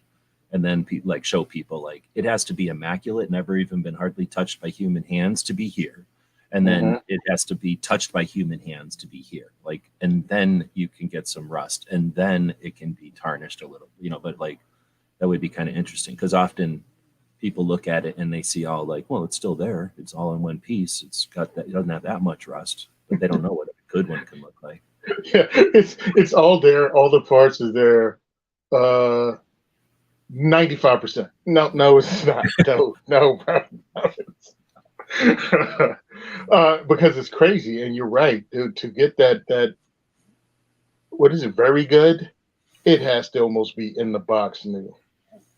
And the problem is there are still ones like that because gun shops will just have them, and people literally buy guns as investment and just buy them. They might not even ever open it to check the serial number. Literally just trust that it's good to go. Come to the gun shop, everybody else looking at it, and they just put it in a shelf or put it in a vault or whatever. But I'll tell you right now, more than likely it wasn't an Iver Johnson, only because, again, these were working guns. Not many people are buying a Ruger Security 6. Well, actually, I take that back. A lot of people have Ruger Security 6s, but I don't think a lot of people bought them as investment pieces. Like Colt Pythons as investment pieces as you buy it. I get it, the entire snake family. But nobody's going to go, ooh, I got to get that GP 100, put it in the safe, in the back of the safe. You know what I mean? Yeah, because there was the gun that you carried around, the gun you took to work, right? Your commuter vehicle. And then there was the car you took around on weekends, or if you were going to the movies, or if you were going to drive around. And maybe if you were shooting competition, you had your dragster or your your hot rod. And then you had maybe a pickup. If you were going hunting or something, you took your pickup. Right. So you'd have these, just like now, you got these different levels of guns, and the Iver Johnson is definitely your daily driver, or you're like, I'm going to leave this one at the shed or at the hunting cabin or something. I'll leave this at the hunting cabin. Yeah. I mean, because I really think the whole nickel plating, besides being good looking, I think it might also help with corrosion resistance, right? Yeah, especially on the way that they could treat guns back then. Yeah, they didn't have the kind of processes and alloys, I don't think. So that was it was either this or you had to oil your gun constantly. And they all knew from the old days. We're all taught, we never think about the people that were buying guns in 1915 weren't like, should I get the CZ or the Iver Johnson? It was like the Iver Johnson or nothing, or the Colt that cost like $300 or whatever. Yeah, like significantly more than Iver Johnson. Or something that maybe somebody in Italy was making in a shop, right? Yeah, I have a casing stuck in my 9mm upper for my AR. The back of the case broke off or ripped off, so it's a 9mm casing stuck in the chamber with no back to it. Well, it's 9mm, so what I'd recommend is grab a Q-tip and just wipe it out of there in like a twisting motion. Yeah, I tried that. It's a tough one. Your toothpick then? I was using the actual cleaning rod, old school M16 cleaning rod, trying to push it out. Well, for like a 7.62 or something, I guess 5.56 has them too. For like when they have a neck or whatever, they have that like broken shell extractor that sort of expands. And do they make something like that for 9s? Or I don't know. Don't have that. I don't know. What happened is I got busy for Thursday's event because I really wanted to take it up to Gun for Higher Range since I hosted the event there and try to get them to extract it for me while I was there. And I threw everything in the vehicle and hauled butt and realized that was the thing I forgot. Well, like I have, if I was in the field, I don't know, it's your gun, so I don't know if you can do this or not. But if you had to get that out quickly in the field or something, if you stuck a cleaning rod down there and then you find the right size bolt or screw or something that will screw in between the case and the cleaning rod, and ideally a screw so that you've got a taper to it, and just barely get it on there and then give it a tap and then barely in a tap, kind of squish the cleaning rod to the one side of the chamber. Maybe 2 bolts, depending if you got something small enough that would do it. If you can, this is in the gun or it's out of the gun now? Oh, it's in the gun. In an AR. This is in an AR, so you probably can't do that. Yeah, I'm looking at it now and I'm like, this really sucks because it's been a while. And the whole thing, the guys are like, well, listen, things expand at different rates. So why don't you just stick it in your freezer and let it cool down? And then you might be able to do it when it's really cold. Yeah, that didn't work either. Because, it didn't. Well, it was nice. Go ahead. Oh, what? You got any air? It's canned air or something you can spray at it upside down? No, that's not. And again, the thing is broken off. So it's just a brass tube now stuck in there. It doesn't have a back to it. Yeah, but and then it has a chamber so that there's nowhere for you to jam on the front of the lip of the cartridge. Not at all. Yeah, broke off even with pretty much the breast of the barrel. So there's no lip. All you see is the brass ring inside the chamber. It really sucks. So I'm oiling it and I'm hoping to be able to hit something with this cleaning rod to at least nick, because you can barely feel. I mean, think about the thinness of that case. I'm trying to just catch the lip of the cleaning rod on the case and push it down, put a little leverage on it, but it's nothing. Just keep rolling over it. Nothing like a pick with a bent end, like a file with, maybe not a file, but like a pick with a bent end or a nail. Yeah, I see what you mean. And then smack on it like a little tiny crowbar, smack on it with the rod. How long a barrel is this? Like a 16-inch? 16-inch, yeah. It's like shipping a bottle or some shit. Yeah, pretty much. I was like, of course, it's got to be a 16-inch. No, that's a good question. I mean, can you pull the barrel out, or is that too much of a pain in the ass? Because I have to have somebody do it. Yeah, that's a whole thing, and still, it's in there significant amount. I mean, it's in there half an inch in the chamber. Yeah, exactly. Yeah, it really sucks because this was fine. This is I think who makes this? I think it's a PSA upper. I put it together so we could still have people who shot without the concussion of the 223. When you're introducing new people, you want to remove as many variables as possible that makes them poop themselves the first time they pull the trigger. And also it allows us to have less expensive ammunition than 5.56, so it's easier to replace it. And I have my guys shooting and introducing people to guns. I can give them 9 mil and go, here, this is for both the carbine, for the, high point bullpup, and for your Glock. And it's helping them out because my guys, every 2 weeks they're going through 200 rounds just at my event each. That gets a little expensive after a while. That's why we're going to Vegas. That's why I'm trying to find what do you call those people? Sponsors at SHOT Show.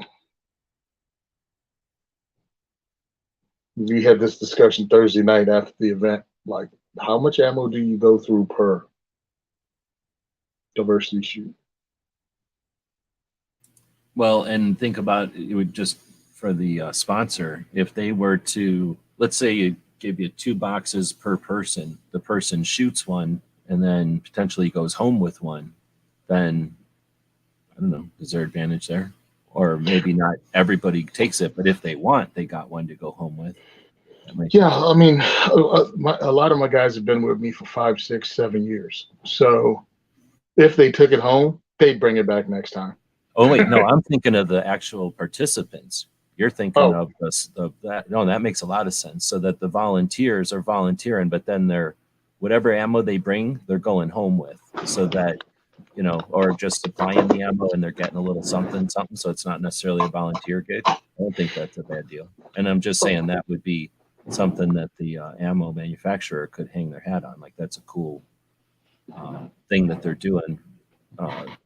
Like the same thing as maybe sponsor in a competition shoot or something like that. Yeah, I mean, look, my guys have done this. If they want anything, they've not asked for anything for years. So yeah, if I could hook them up with anything, I'd love to be able to do that. Especially the ones that are there every week. I mean, you can look at my Instagram, my social media, and you can see who's there from week to week, from month to month. And it's like, they believe in what we're doing.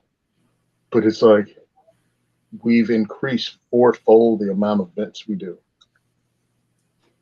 Well, I've got a question up here, but I'm going to go to Richard's question since it's more on topic with what we're talking about. So Richard asked, how did Tony's shoot go on the 29th? That was a gun for hire? Yeah, it was a gun for hire range in Woodland Park. Traffic was horrific getting there. So, I mean, I showed up obviously on time. Some of my guys did, but pretty much everyone was delayed by at least 45 minutes to an hour. So I kind of just went from table to table, had people talk to each other, which is kind of rough because I haven't been able to introduce them and roll through it. And I didn't want to just jump into it because we had some new people. But we had some people that have been there over the years. So just started talking about bills, talking about things like that. And then around 7:15, 7:30, we started the event up. So an hour and a half late. Everybody came in. I did something new.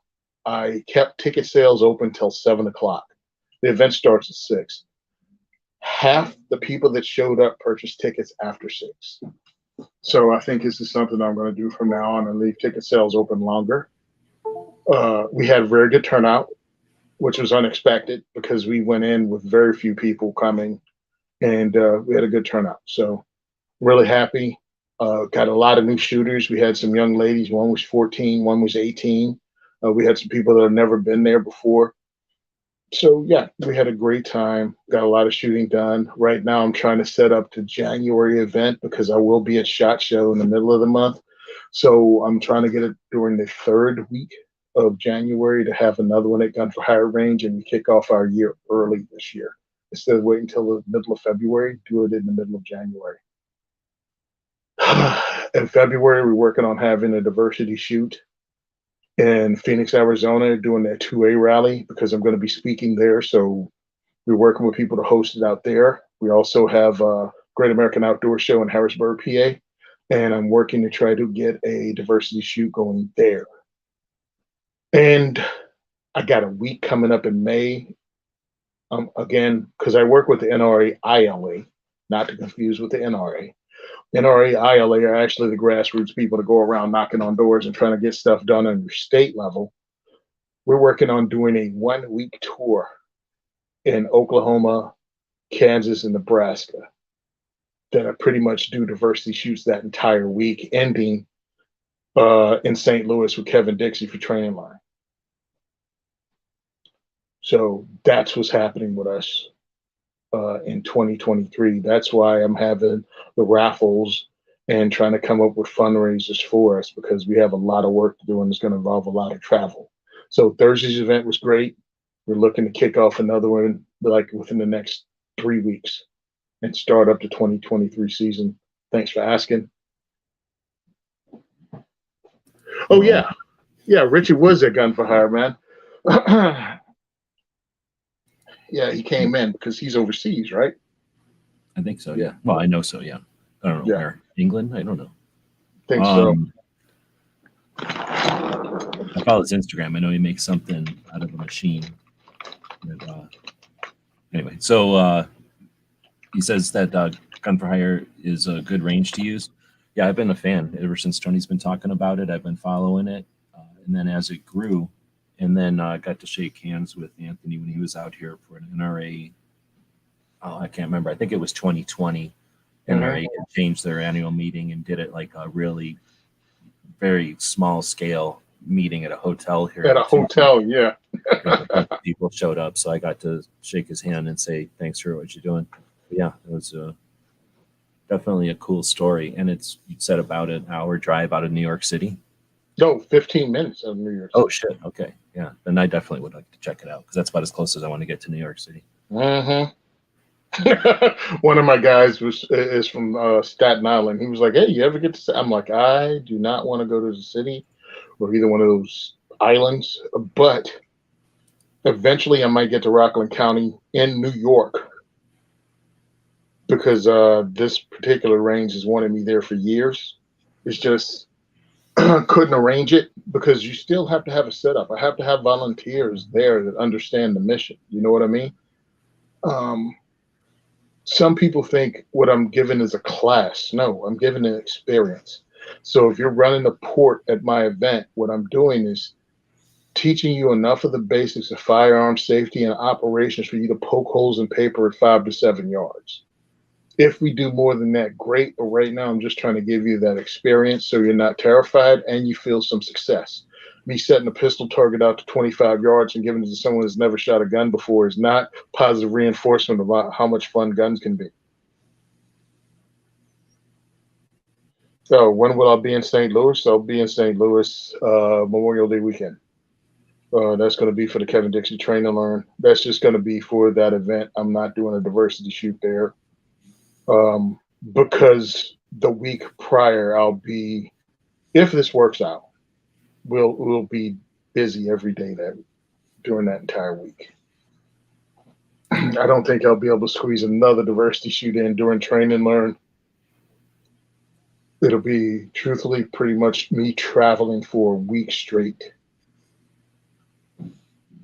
through 4 different states. Do you know Susan? Susan. So that's the worthwhile fun there is Susan Myers, I think, from Instagram. And she's the Missouri State Director for DC Project. She was at the rally, the DC Project rally at the House of Representatives. Wait, no, it was at the, what do they call it? The, where the Supreme Court building this year. Renlin, I can't see it. What's her name again? On Instagram? Susan Myers, her name. Susan Myers, 2A. All right. Let me see. Susan Myers, 2A. Worthwhile. Here, I'll tag you in my last picture so that you got it. I wonder, did I meet her? That's what I'm wondering. I don't think so, unless you see a picture of her in at SHOT Show, because that's where I met a lot of these ladies at SHOT. And I helped with the fundraising. And no, didn't see her in Missouri when I was. Wait a minute. No, I was in St. Louis. I didn't go see anybody there. I went straight to Kevin Dixie's. If it helps, here's what a dog looks like. I'm not supposed to show dogs on the internet. Sorry. Got told that that's bad. Sorry. Oh, really? Gonna do it anyway. Yeah. So I just keep rubbing that in. I heard that advice at maybe it was at the Gun Rights Policy Conference. So Whatever. Oh my yeah. goodness. Is this who we think it is that was giving advice on how to monetize? Oh, I'm not never going mind. to throw shit around. Okay. I've been doing enough of that. So best thing about 2022 is the poll we got going, and 33 votes in there. 58% are 2A wins. 30% is community gun community growth, and 12% is new guns. I mean, certainly the 2A wins is great. Like I say, I'm hesitant to the wins because good times make soft men. Soft men make hard times, and then people got to get hard. So get the fuck hard already. Go check out Susan's chat or Instagram for some inspiration and try to keep up. DC Project ladies are winning it. They've already won it in a lot of ways. But anybody who goes, what we need is more ladies, and as soon as you start saying that, you're done. You're not paying attention. So I get the wins, like the political wins are cool, but they're just scores. Like we can't consider those finish lines. They're just steps on the way to that goal, right? So the gun community growth, I think, was a good one this year. Now, it's not unified, and I don't think that's bad. It's not competitive, which, that is what it is. I think we'd be a little bit better if it was a little bit more competitive. Like if we had rivalries for how much 2A we could get, right? Rivalries for what works for regaining rights, right?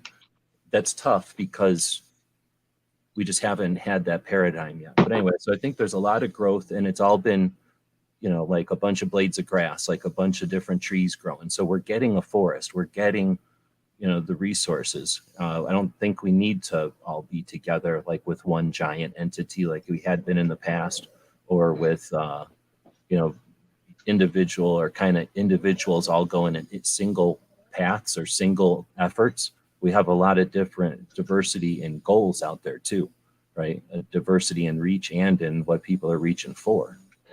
I think you're right, and I think it would be a bad thing because people have not only different goals, different perceptions of what's needed. But if we can all work together and not against each other, I think that's important. The competition is good, but some people act as if you support the NRA, you can't support another Second Amendment group. And I'm like, that's ridiculous. You can support multiple. You don't have to buy a lifetime, you know what I mean? Or you could buy a lifetime membership this year to one group and a lifetime membership the next year to another one. But your funds can be split. You don't need to shut down any one group. You can work with them all. At least that's what I do. Dude, as a life member of many of the organizations, I feel privileged and able to bitch and complain, right? Like, they owe me. I'm a life member. I'm allowed, like, you know what I'm saying? I've been, whatever, like I've got the okay to complain about them. Like if you haven't even put in the game, then you're just observant. But I think it's definitely worth being a life member in as many of them as you can. Participate, work with them. There's a number too. When they go to lobby, the NRA used to be the big lobbyist, but now when lobbying needs to be done, or when the political strategists look at the size of the organizations, it's usually the life members that they're counting. I wasn't aware of that, but I definitely know. I mean, I would think the life members, if they're counting the life member growth, but I guess they're only going to tell you the life member growth when it's good. But if they're observing the life member growth, they understand that that's different, significantly different than just the yearly member fluctuation. Like for me, like I'm a member of everything in Jersey, right? Or at least, the three big ones. I've read some other ones and I'm like, I don't even know where these people exist. But yeah, ANJRPC, CNJFO, and NJ2AS. Member. I'm a member. DC Project. I actually helped with their fundraising. That's where I was speaking in October at the New Jersey DC Project event. You can be a part of this fight. Some people, I don't want anyone to see me. I want to stay low key. I don't want to get on the list. I think the list thing, not wanting to get on the list, is one of the worst excuses out there. Unless you live in a cave like Ted Kaczynski in a cabin in the woods, you're on a list. What are you going to do? Well, the list is definitely like, well, they came for these people and I didn't care because I'm not them people. They came for the people that had this and I don't care because I don't got that. They came for these and then I was by myself, that whole story. I forget where that one Yep. comes from. But Yeah. yeah, it's essentially that. Like, oh, I don't want to do it because I'm not on the list, so therefore I'm not affected. Or maybe it's like that rowboat meme where the boat is sinking. The people on the side with the leak are lower down in the water and they're bailing, and the people that are up in the air on the other side of the rowboat are laughing at them because they're struggling about the whole situation when they're not even wet. Right? Yeah. It's we're all in the same boat, and the boat is in a place. It's not like there's any givens. There's no we can take all this for granted and that these people are efforting wrong. Like, no, those are just the people that are at the edge of the situation. Like, the situation isn't finite, it's infinite. And these are the people that are actually in the mix. And that was one of the things I was having issues with the whole, we'll move to a free state. I'm like, there are no free states. Oh, yes, there are. My state, well, things change in election cycles. A lot of people thought they were in a free state, and then their state went blue. And now they're like, oh my God, what do we do? And I'm like, I guess you get in a fight now, huh? It's like, do the thing I've been begging and asking you to do. Get involved, get in a fight, write your representative, even in the free state. Matter of fact, write them to thank them for voting against crazy gun control in your state, but at least create a relationship with them. So if something horrible happens, legislate, like, let's go ahead and be truthful, mass shooting happens and it brings enough attention, they're going to be put under pressure because their phones are going to blow up because of the demanding mommies are going to be pointed in their direction. And they're going to, oh my goodness, look at all of my constituents calling me. They must want something. Well, you already need to be on that list. They already need to have a relationship and know who you are. Hi, my name is Tim Smith, and I called you guys, to thank you for doing this great job. Well, you can do more than that in 2023, right? Yeah. Now we can say, hey, I think you're doing great, and here's what I'd like you to counter their BS with. Here's some work that's being done by the DC project where they're offering actual usable examples and offering themselves for testimonials, and they've got a precedent of being available. They make themselves available in DC to challenge this stuff. So when you have competent resistance to their paradigm, which depends on ignorance and lack of awareness, when you talk to your representative and you can give them real life, can you emphasize the girl with a gun project? Can you emphasize a well-armed women project? Can you emphasize any number of local projects, or can you emphasize any, like, let's say, student shooting competitions that enhance team sport, or self growth and that kind of stuff, or therapy for veterans, and especially talk to your politicians and let them know that every time this is a mechanism, every time the antis are going to come to you, it's after the media has decided to exploit an atrocity.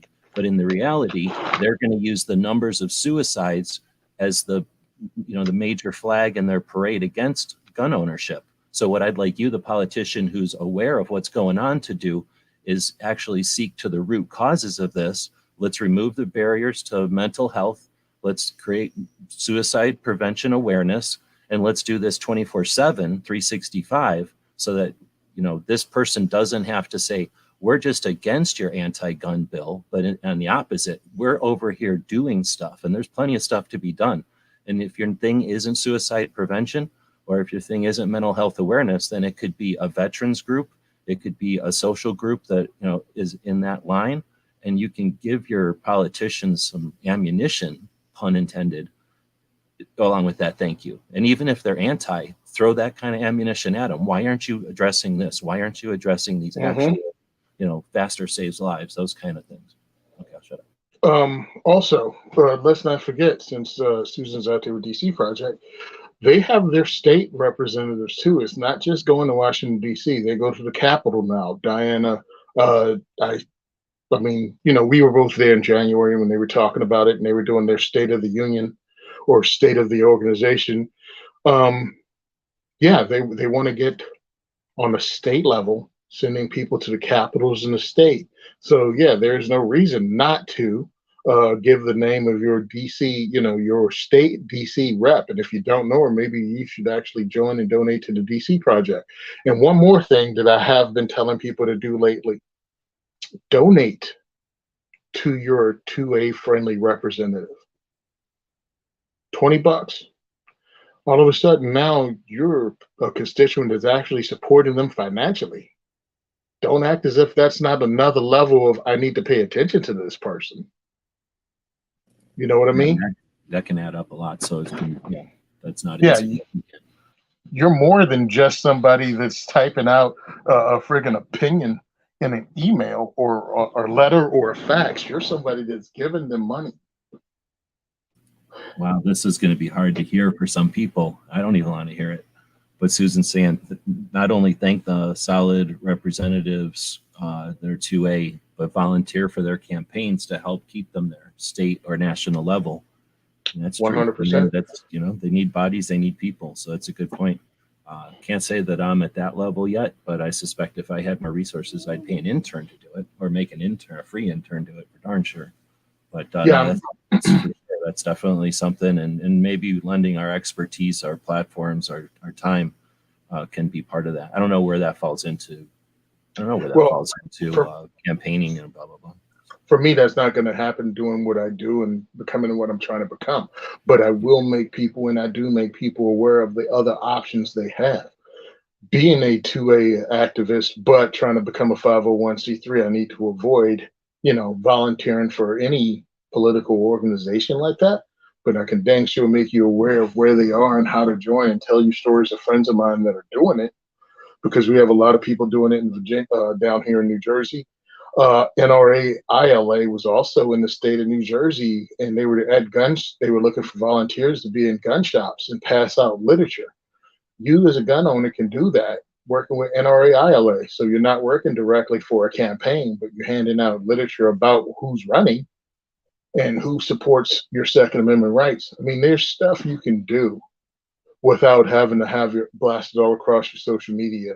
But you can still be in the fight actively.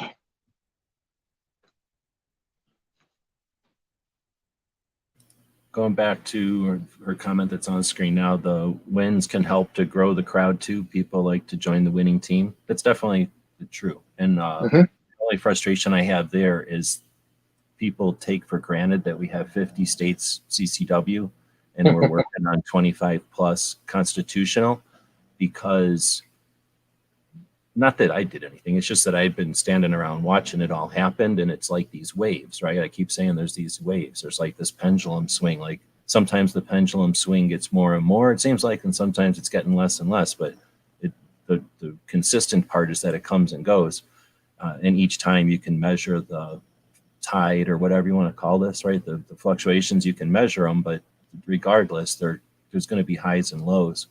So I get the wins part, but then if it's just the way to say it. If they're here for the wins, are they going to be here for the losses? And I call it the apathy, because I tend to, deal with people that are in the fight. And if the fight is there, they're fighters. And if the fight ain't there, they're trainers, right? They're getting ready, or prepping, or instructing or coaching or something, but their mind is still in the fight. The next fight, right? Or the continual, like how to train the next, generation of fighters. So that's my frustration, is when fair weather, is that fair weather? But if people are there just for the wins, do they leave during the losses, or do they just get fat and lazy during the losses and have to either be re-educated?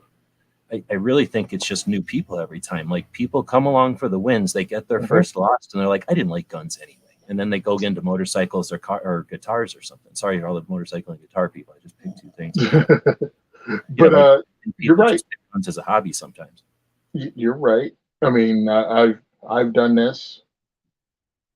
for 10 years paying attention. You know what I mean? Paying attention to who's here, who's in the room, who shows up at the rally, who's members of the Second Amendment group. I stopped paying attention to the online members because online means very little when it comes to actual Come people and go doing too work. fast, and they don't do anything. Yeah, For the yeah. most part, not people listen to this, of course, but yeah. But for the most yeah, part, you yeah, for the drive-by most part. commenters, you can't take them.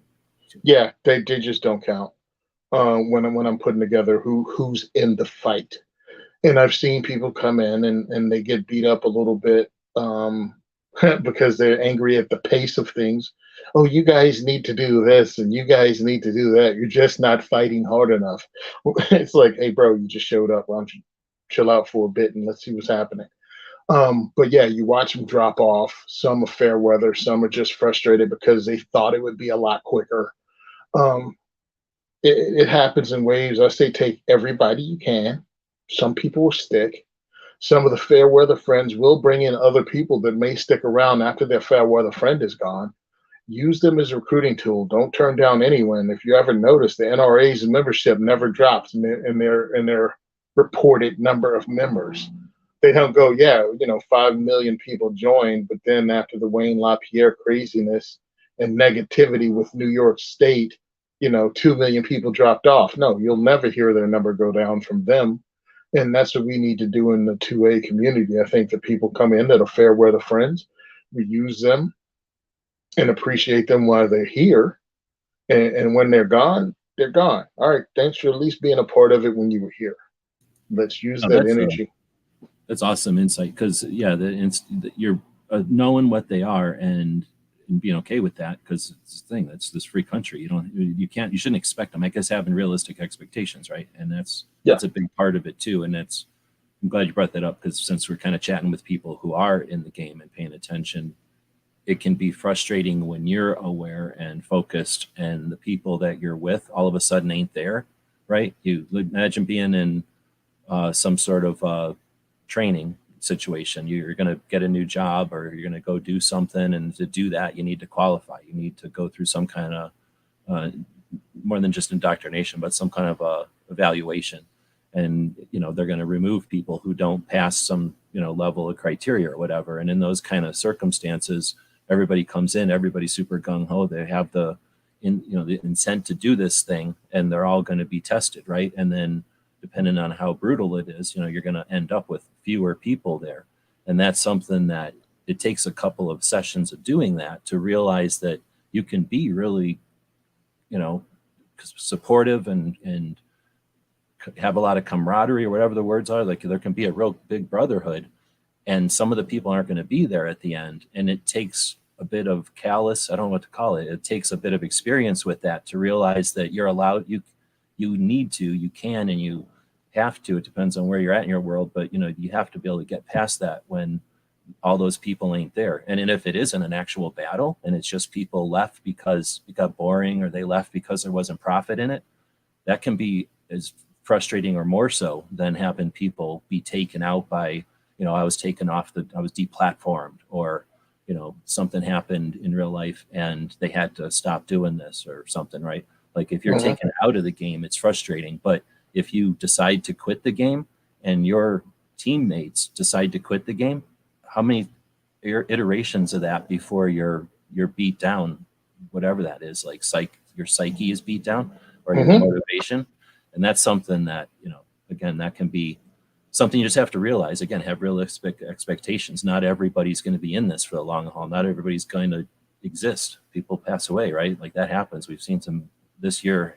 We lost some important people in the community, and we can't be unaware of that. Like, that's going to happen. Anyway, so that's one of the frustrations I have, is seeing that, knowing that that was a potential, and now seeing it come through is frustrating. We need to have more systems, better systems, not individuals or teams or organizations, but systems that allow us to work with all these organizations, teams, and individuals, but without any of them being a linchpin or some kind of a key. We don't need the other side having that as a vulnerability or a weakness, but just for our own sake, so we have a more useful thing to hand down to the next gen. Like, here's a good open source version of what we came up with. Like, keep running with it, right? Like, anyway, I'm kind of rambling again, but No, you're right, dude. I mean, look, because I want to go. Oh, I'm frustrated. I'm like, dude, we have people like, oh darn, Ken Blanchard. He's been doing this since 1990. Uh, and he's like, sometimes you got to take a step away. Sometimes if it gets to be too much, you have to understand that you have a life to live too, but always come back to the fight. And that's good. But you got some people that won't come back, and that's understandable. And you got to go, hey, use them while they were here, and not in a bad way, but it's like, hey, you're here. Let's do some stuff. And if they get burned out, all right, cool. They served a purpose. They were in the fight. They were a foot soldier. They didn't just stand around with their thumbs up their butt. And use it to your best advantage, and be thankful for it.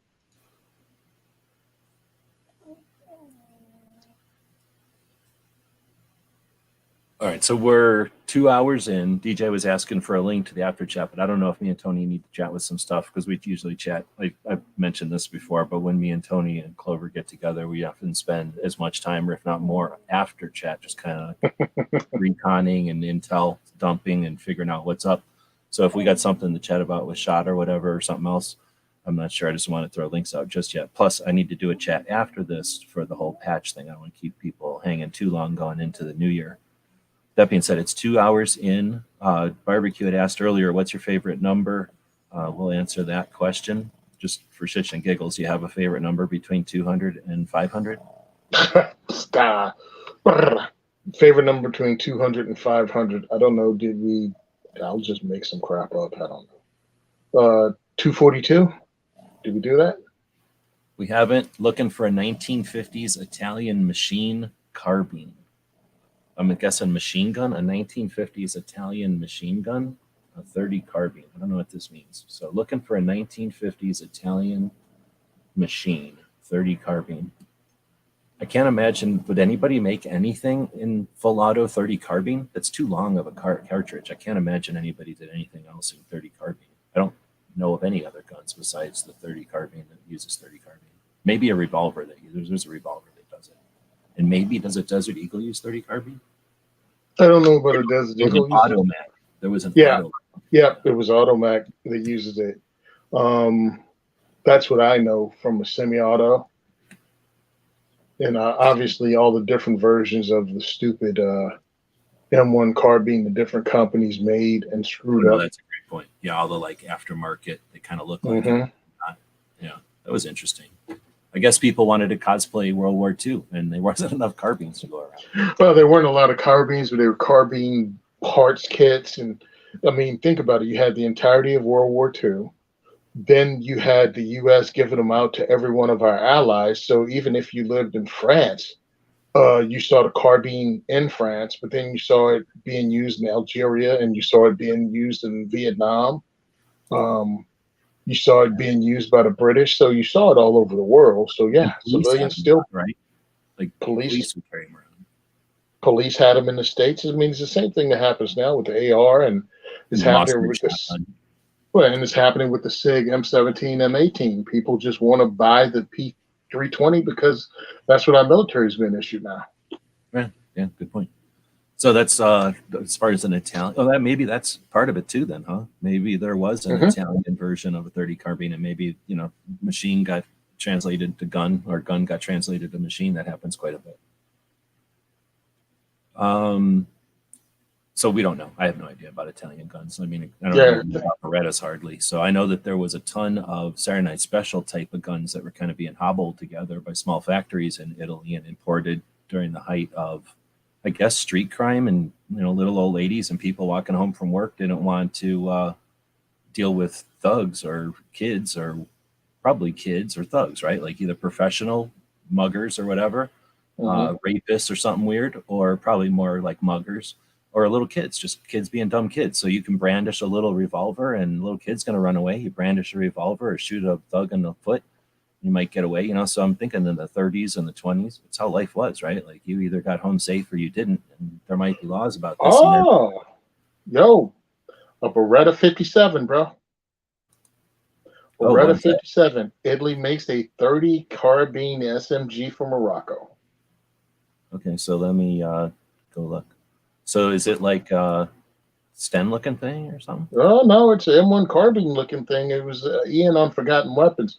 I just googled, Italian 30 carbine firearms because what you said was right. I was like, yeah, they are. Oh, this thing, this thing Yeah. here. Okay, Is that what it looks like? I don't know. Did you say a No, 1918 30 carbine? no. It's a Beretta 57, and it's Ian from Forgotten Weapons has it. That's the only picture I see of it. It's a Beretta 57. Italy makes a 30 carbine SMG from Morocco. Oh, here we go. This maybe? Yeah, it kind of looks like that. Yeah. Interesting. You know what that kind of looks like is a VZ58 up on top. I wonder who copied who. 57, VZ58. You know what I'm saying? They look almost identical on top. Maybe I'm just crazy. That looks Let's crazy see. with, speaking of having a non-curved mag. It has a little slant at the bottom, but there's no curve at all to that big, long stick mag. Gas I'm so tappet used to seeing system, curves. tilting bolt blocking system coupled with a gas tappet style piston. Left side ejection, right side charging handle.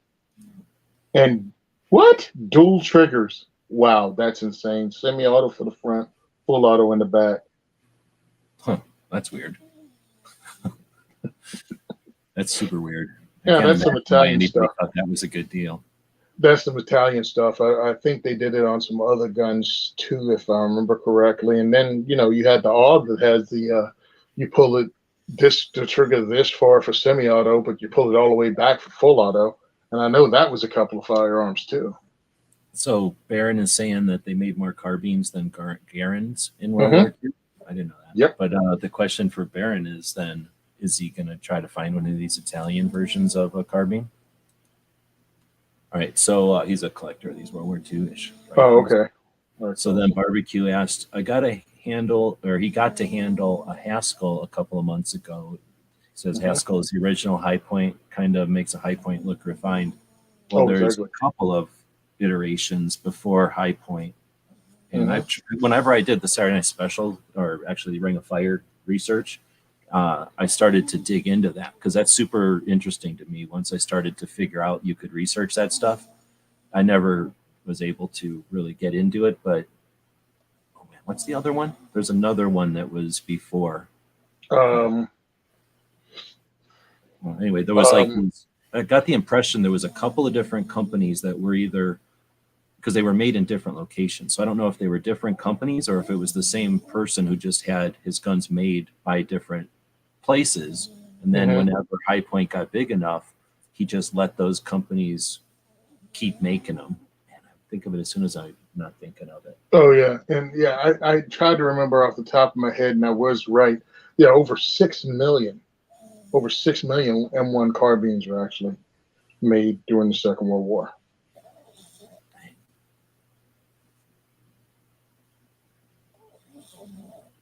Yeah, well, no wonder they were everywhere. They weren't going to throw them away. There was 6 million of them. Yeah, you made 6 million of them. You have to do something with it. They made 5 million M1 Garands or Garants. B. Miller, that's the other one, right? Okay, I knew there was another one. Yeah, because It's something like B. Miller. they came together. Because I think it's still called B. You can still find something to do with their website if you look deep enough to find. I think you find B. Miller. I think it's accessories. And that's the thing. I didn't know if it was like a Grendel Keltec thing or if it was something similar to something like that or something else. Yeah, But if you go to their accessory page or click on it, there's another name there, not just High Point. but Plus, I'm a big fan of that whole thing. And unfortunately, he passed. And man, it's been a couple years now. And so I'm never going to be able to interview. But I think a couple of people did. And like you said, there's still the company still exists and they're proud of it and they're not going anywhere as far as I know. well, I think again, I've had conversation with the people at High Point. They really believe in arming Americans. I mean, they were doing the thing that PSA is getting all this credit for now, which is making the AR what is it, common use. the whole common use thing. Well, High Point was doing it just to get people armed up in something they can afford that was 50 state legal. I mean, they carved out that niche. You know what I'm saying? Affordable firearms that are 50 state legal. Well, Now, they're unique, or they became unique, or they positioned themselves to be in a where the Zamek guns, those are basically big because they're made out of Zamek, and Zamek is material that's different material quality or whatever the well, characteristics than other mixes. So it needs to have more bulk, but that made it inexpensive, much easier to create. mhm. Because it doesn't destroy the tooling. Like if you're trying to tool some super hard metal or trying to do something that has to become super hard, your tooling is going to wear out. You're going to have more refined or this and that.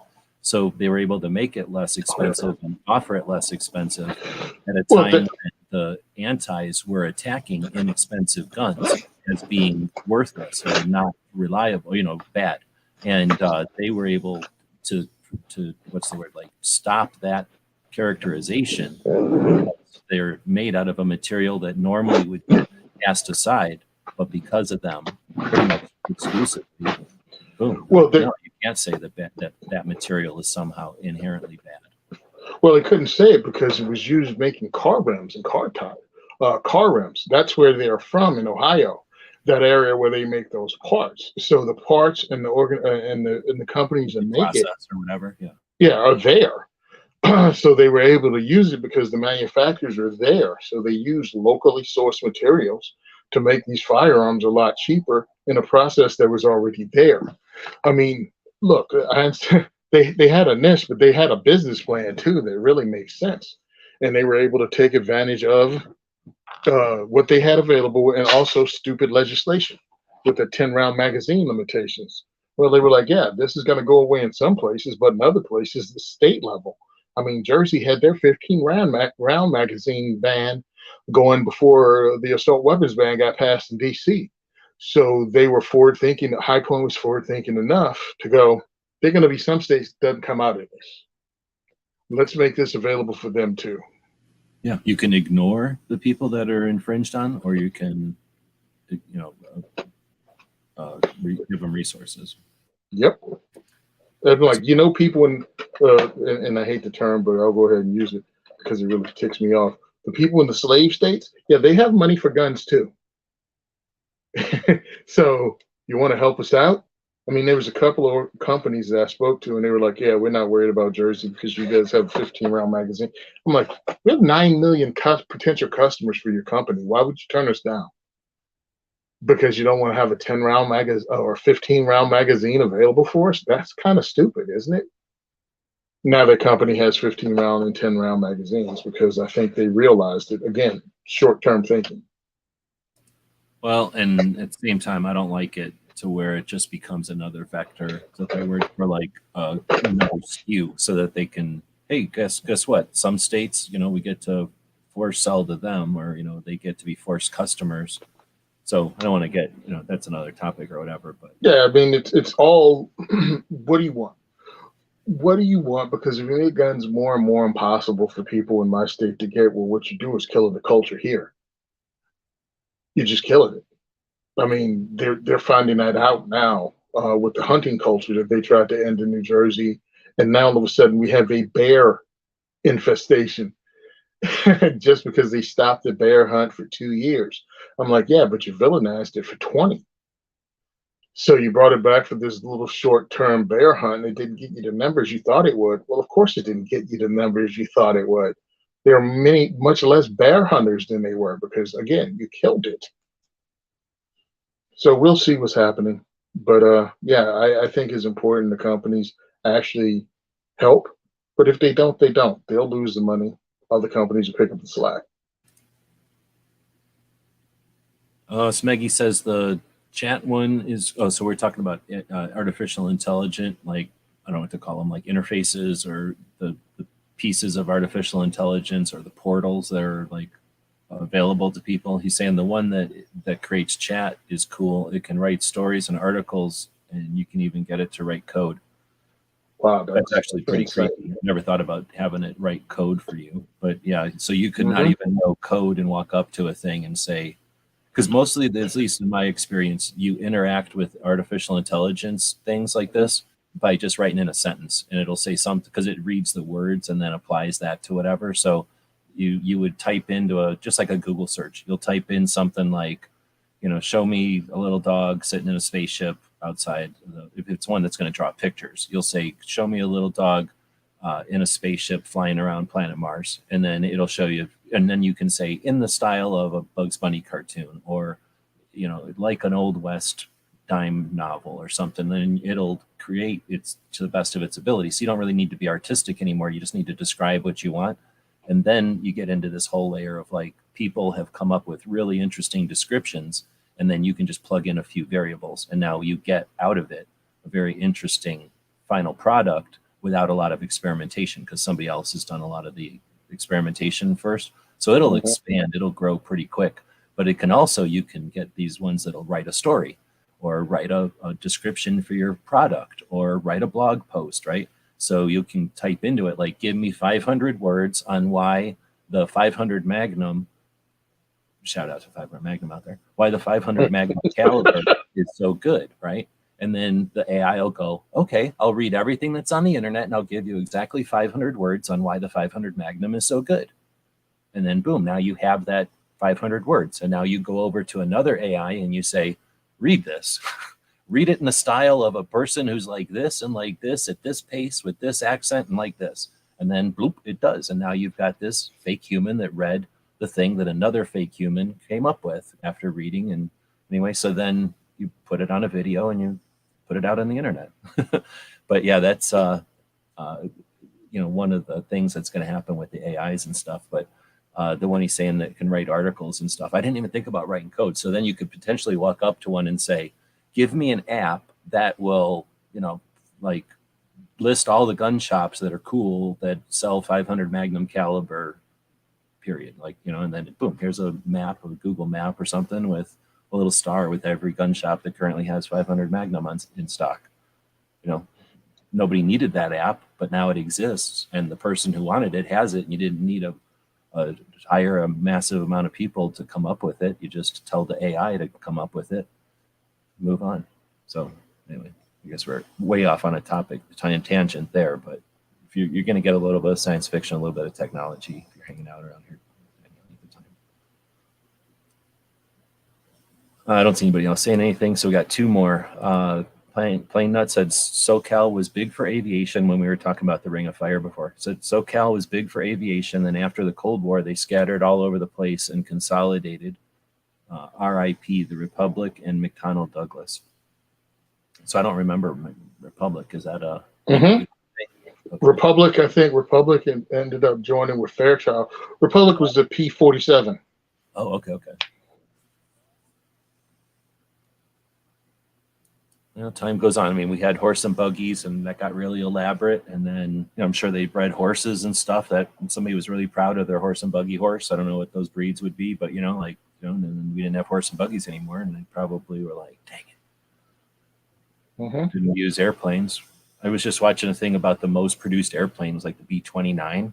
I forget what the number was. It wasn't that big a number. I was pretty surprised. But B-29 bomber. I mean, except for maybe force fighting or something, it's not really useful for anything else, or for firefighting. I can't imagine we haven't come up with many uses, because they're kind of useless airframes, because they're just designed to carry stuff. So they're, unless you need them for cargo, they're not really applied to anything. But some things have a lifespan, I guess, and some things we kind of want to have a lifespan. Yeah, I mean, think about the lifespan of the C-130. Well, that was, I think, one of the longest flying planes. And then they came up with the gunship, so it's never going to die unless they come up with what we'll be doing? We'll be dropping drones. A C-130 drone will drop a bunch of littler drones out of it. It'll become like the flying airport for the tiny drones. Definitely. I mean, look, and it's like, oh, yeah, C-130 is one of our longest serving airframes. B-52 said, yeah, that's real cute. Yeah. And the B-52 is planning on right now in the Air Force inventory hitting the century mark. Like, there will be B-52s flying in 2052, according to Air Force plans. And if you read any aviation science fiction, Oh, they're just talking about reskinning these planes and added in more technology. So now you'll have a manned B-52 flying over your country for like 18 straight hours, and you'll never know they're there. And they can marry them up with things like you said, drones, stealth drone. It's just insanity what can be done. And we already have the airframes that we already paid for sitting in the desert. Yeah, I live like I said. There's not a day that I don't hear a couple of C-130s flying around. There's A-10s constantly over the head, but the A-10s, they train the A-10s pilots here, so they're flying around to learn how to fly around and be noisy. And the C-130s are the third largest air force in the planet, I think, still, and they're just Oh, all wow. with like white stuff on the windows, so they'll the engine's covered up. They'll go up to one and uncover the window and uncover the engine and take it out and fly it around the city a couple of times and then put it back and put all that white stuff back onto it and let it sit there That's for awesome. 5 years or something. And then there's so many of them. It's just rows and rows and rows, hundreds of them. They're constantly just cleaning one up, flying it around 5 or 6 times, putting it back down for another 4 years or whatever the span is. And then they pick another one up, fly it around. They do that with the C-5s. They do that with the C-130s and probably a couple other planes that I don't know, but maybe some refuelers. But yeah, they're, like you said, they're just sitting here. And then we have a whole nother, if you ever look at the graveyard from air, everything on the left of the road, there's like a road that goes right between it. Everything Okay. to the left of the road is still good to go. That's the stuff that they are flying it around on a regular cycle. Everything to the right of the road that you see laying out in the desert is the stuff that's like the carcasses. They'll go out there and take the ailerons for some other plane, or they'll take the gas system or the hydraulic system for something else, or they'll take a bunch of titanium off of one to melt down. So the planes out there are more like skeleton husks. So if you watch Harley Davidson and Marlboro Man, they film that over the right side of the road or the east side of the road. Oh, And then if you ever watch a movie where they're in a real plane, that'll be on the other side, the east or the west side of the road. I did not know that. Makes sense though. I mean, think about how many planes. Because my uncle, you call him my uncle, I don't care, was in World War II coming back. And by 1946, dudes were getting pissed that they were still stuck in the Pacific. You know what I mean? Yeah. Like they were having morale problems because it's like, I want to go to frick home, bro. Like, there are no broads on this crap island.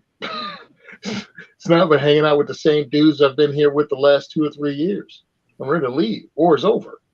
So they started packing them up with very little plan on how you get this many personnel back stateside. And they brought in an aircraft carrier. And they were like, yeah, here's the aircraft carrier. And they were like, yeah, well, we have planes on deck. They were like, push them off. So there's places in the Pacific that just planes are on the ocean floor. Yeah, there's Because like they chuck 'em. reefs full of mountains of planes or some shit, right? It's like, yeah, chuck them off the side. Can you imagine them doing that today with like, $200 million jets? Yeah, all right, chuck them off the side. Dude, I'm sure they do that. Yeah, I know it. Like if there's one that's all broke, they don't keep it laying around. They're like, it's probably cheaper to throw $1 million off the boat than to waste the gas dragging the $1 million. Dragging the boat. It's like, all right, bye. This is the broken side. This is the side. I don't know. I'm not zoomed in enough. But this side is the side where all of these planes are no good anymore. And they're just in different states. Like you can see how this one's all chopped up. Some of them, like if it's an attack plane or something, they'll put it over here and chop the wings off so that Russia can go, okay, you chop the wings off of all of them or something. Like these F-111s and stuff. Like these are bombers and they chopped them up. But maybe they also, anyway, they don't really tell us what they're doing. But that's, you can used to be able to take a bus tour and they would drive you all around and kind of tell you. Now there's what they're going to tell you, and then there's what they'll tell you. You know what I'm saying? So if you went on a tour, and I went on quite a few tours because I figured this out. But if you were on a tour with like a bunch of like little kids and old ladies, then it was like, these are airplanes, and then it would be over. And if you were on a tour with all pilots, which happened quite a bit because not that many people take that bus tour. If you were on a tour, because the tour guide on the bus was always a pilot. And then if you were on a plane, on a bus with all pilots, old guys that were pilots, holy shit, did you get good stories. Like you got all the scoop on all kinds of cool stuff. He wanted that bus ride to last like for days because those were bus rides, and it was $7 to get on the bus. So they would drive you from the airport or the museum, which is down over here. This is the museum. They'll drive you up around here. You go into this entrance, and then they take you in, and there's a row of planes that are all different. Like if you go down this, they have a name for it, but if you go down this road, every single plane on both sides is different from each other. It's like a sample of all the planes they've ever had there. And a bunch of them are gone. Like they don't even exist anymore. Like I don't think there's any F4s. We destroyed all the F4s by using them as drones to shoot at with other planes and shit. True. And some of them are just, there weren't that many of them. But this is neat. So you can look at this and they'll take you down here. And again, if it's just a bunch of old ladies and kids, it'll be like, these are airplanes. And if you're with any, they'll be like, if it's just pilots, they'll be like, who was a pilot or what? And then they'll start talking shit to each other. Oh, you guys suck. Or like, you didn't know how to fly or whatever. Like, they're talking their pilot shit. That is awesome. Yeah, it's freaking awesome. Then these are all those C-130s I'm telling you about. Like every single one of these C-130s is good to go. They just put this white stuff on it. They peel the white stuff off. They drag it down to the place over here, this big ass buildings over here where they can put a C-5 Galaxy into.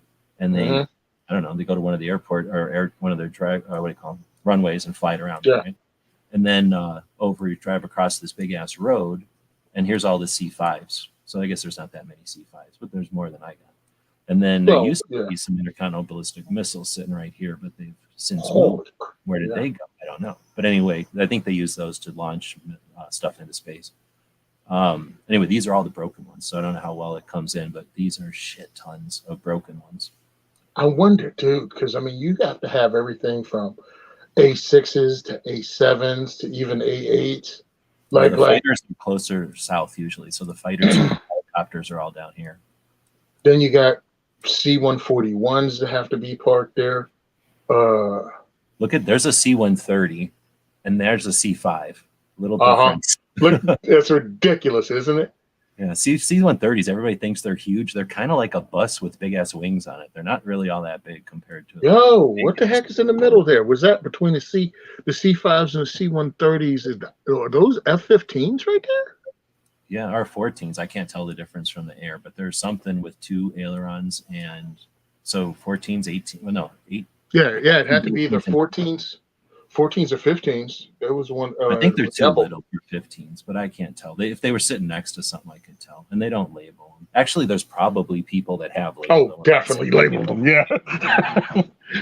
Hell, definitely. Those guys are nuts, man. The aviation. Okay, so since we're sitting here and we're us, well, it's going to go down here. And if you, back in the day, you could get on the base, because now they're stupid about it, but you could get on the base and then you would get in, right? Here's all this stuff. You can't really tell, but this tan stuff is all that graveyard we've just been looking at. If you go past all the real Air Force Base stuff, way down to here, you notice some shooting ranges down here. So you get shotgun ranges, you get a couple of different bays and stuff. So this is where I forget what the Sky Cops are called, whatever they call Sky Cops. SPs, yeah. Okay. Like that's where they do their training, but they let regular people who just could either get on the base or were retired Air Force. So I've only got to shot there before. Well, no, wait, I don't even remember if I got invited there a couple of times, but I never took them up on it. I'm a dumbass. Anyhow, so that's one interesting thing is that there's shooting ranges. So people that can still go shooting over here. You hear them shooting all the damn time. I can hear them shooting from my house from there. And then that's awesome. This part, when you look at this stuff, when you come into this side, you're like, wow, this is just a bunch of boxes. That's boring. So whenever the SALT talks happened or whatever the talks were, and we decided to get rid of the B-52s, we're like, okay, we'll get rid of the B-52s. And we started chopping them up. But this is the B-52 factory. They just took the B-52 factory apart and put it into boxes, and it's sitting in the right there. Oh, dude. So I don't know how good it is anymore, but at one time, if we would have had to scramble some shit, I bet you they would have built the B-52 factory right around here somewhere. And it would have just put back together, you know what I mean? That's funny because, with technology, B-52s were obviously built 1952 for what? Probably about 10 years. I forgot when the last new one rolled off the line.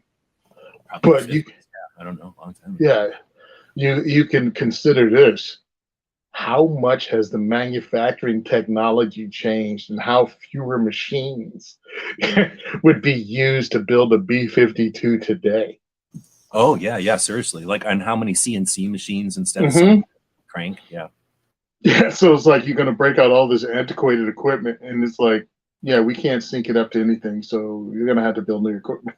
Well, it's probably a bunch of tooling and probably like Hmm. different templates and things like that, or I don't know. It's like, how do we hook this Yeah. thing up to a robot now? Well, and that's kind of the thing is you can take a robot here. Let me put this on. I'm going to show the obligatory puppy picture here. I can get this thing going. So let's say that you needed to make a 3D version of this puppy. You can get the robot that you just take this little probe and you go, and then the robot's going to come in and go zzz, right where you put the little probe. Yeah, so it does. Hmm. You could just go up to a B-52 and say, here's how big a B-52 is, and then another robot's going to come in and go zzz, and make you a B-52. That puppy is not gonna move no matter what you do. Sleeping this whole time. Oh, he just buzzed his whole body. He's like, yeah, whatever. Oh, that is hilarious. Yeah, dude, I mean, as a kid that grew up with the whole loving everything military, loving everything firearms, military fiction, it was always cool. And then when historical fiction started coming out, W.E.B. Griffin, and you can read about the firearms and the people in the historical fiction kind of way. And then I forgot what his name is that came up with that. What was the character? Bobby Lee Fisher, Bobby Lee Swagger, excuse me. Um, the movie Marky Mark was in, Shooter, if you remember Oh, that. okay. All right. I can't think of the author's name that did that, but it was like they brought the firearms to life. You know what I mean? Like this is this gun, and this one was developed, and that just caught me as a kid. So I was a gun guy, and became an activist over the stupidity of what's happening in the state when you know the capacity and the ability of a firearm, and it's not to turn you evil. You know what I mean? It's not to make you into an evil person. And it was the Second Amendment wasn't written for militias and the state government. And it's like to be that guy, and then for us to easily fall into talking about cool stuff with planes. It's like, yeah, dude, this could be firearms is a whole big pool. You can go into it as deeply or as deep an end of the pool as you want, or the shallow end of the pool, or stay on this side of the pool. Like you said, you like bullets, you like the rounds, but you don't care about the ballistics part. And it's like some people just want a freaking tool to sit in the corner to defend their home, and they don't care that John Moses Browning was the dude that developed it. You know what I mean? So what? I don't care. Who ripped it off to get the one that you got, or where it was made, or what the grip angle is? Yeah, exactly. Like, Yeah, so it's really funny because I have to keep myself in check at a diversity shoot that I don't go too far down a rabbit hole to lose someone that has a passing interest. But I keep it interesting enough for somebody that's deeper into it to go, you know what, I'm definitely going to come back, or I'm going to join these groups or going to go to these places that he suggested so I can get further into it. And it gives people that opportunity to find like-minded human beings, regardless of what part of the pool they're in, to hook up with. We joke about the bromances that are created through diversity shoots and through the other events that we organize. And it's because in a state, especially like New Jersey, I mean, there's other places too, but in an anti-gun state where you're a pariah if you're a gun guy, when you find other gun people, you want to hang out with them. And especially if you find a place like ours that have women that are in the firearms and enjoying it, that's kind of different. That's kind of different that now, I can bring my wife, my girlfriend, my daughter, and it's not going to be just a bunch of dudes drooling over it. There are going to be other women here too, and they can have a conversation with them. And that's why I'm glad I had the opportunity. I actually feel blessed that I had the opportunity to do this thing and learn about what we kind of assume. Oh, yeah, it's a big community. No, no, I've got to witness it. It's more than a theory, it's a real thing. When you get to see women get together. I told you about the last time I was at Gun for Hire. We had some black ladies from New York City that are in their 60s, 70s, 80s, and 90s come to my event because they met at something to do with being self-sufficient through growing your own food. And then it just became, oh, well, my daughter's into this. She's into firearms, and she heard about you through Maj Toure. And I decided to bring all of my friends down here to check it out. And now I have a 75-year-old Black grandmother or great grandmother shooting an AK-47 for the first time at my event. That was a cool photo. You know what I mean? And it was like, this is only possible because the gun community is like it is. But you can hear stories, but to see it is a whole nother thing. So I've got a picture of my mom shooting an AK, mainly because I was only going to ever get her to do it once. And then she wasn't. She was an old lady, I guess. But then, you know, that, and then there's that old pic. There's that picture of a lady, like an old Russian lady, right? And she's holding an AK-47, but she looks like no Russian lady. And she was like her granddaughter. Somebody said, "Hey, Grandma, hold this gun," and then she's, you know, she just held it. I mean, maybe there's more to it, but you know, that didn't. It looked like a set up picture. It didn't look like whatever. But anyway, there was that kind of poster that was back at gun shows back in the day, and people would put that up because of the whole like grandma's got a gun type of thing. Yeah. But aside from that, or really that, or maybe somebody making fun of a gun punny picture, you know, making like the equivalent of a meme back in the day.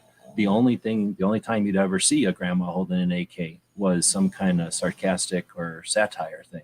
So I was going to say the what's the word, like the way that it resolved to be a little grandma holding an AK isn't like you just found some little grandma and had a picture opportunity and threw a gun at her to have her hold, but instead that lady's going to go home and change at least her family or her acquaintances' opinions on gun ownership, right?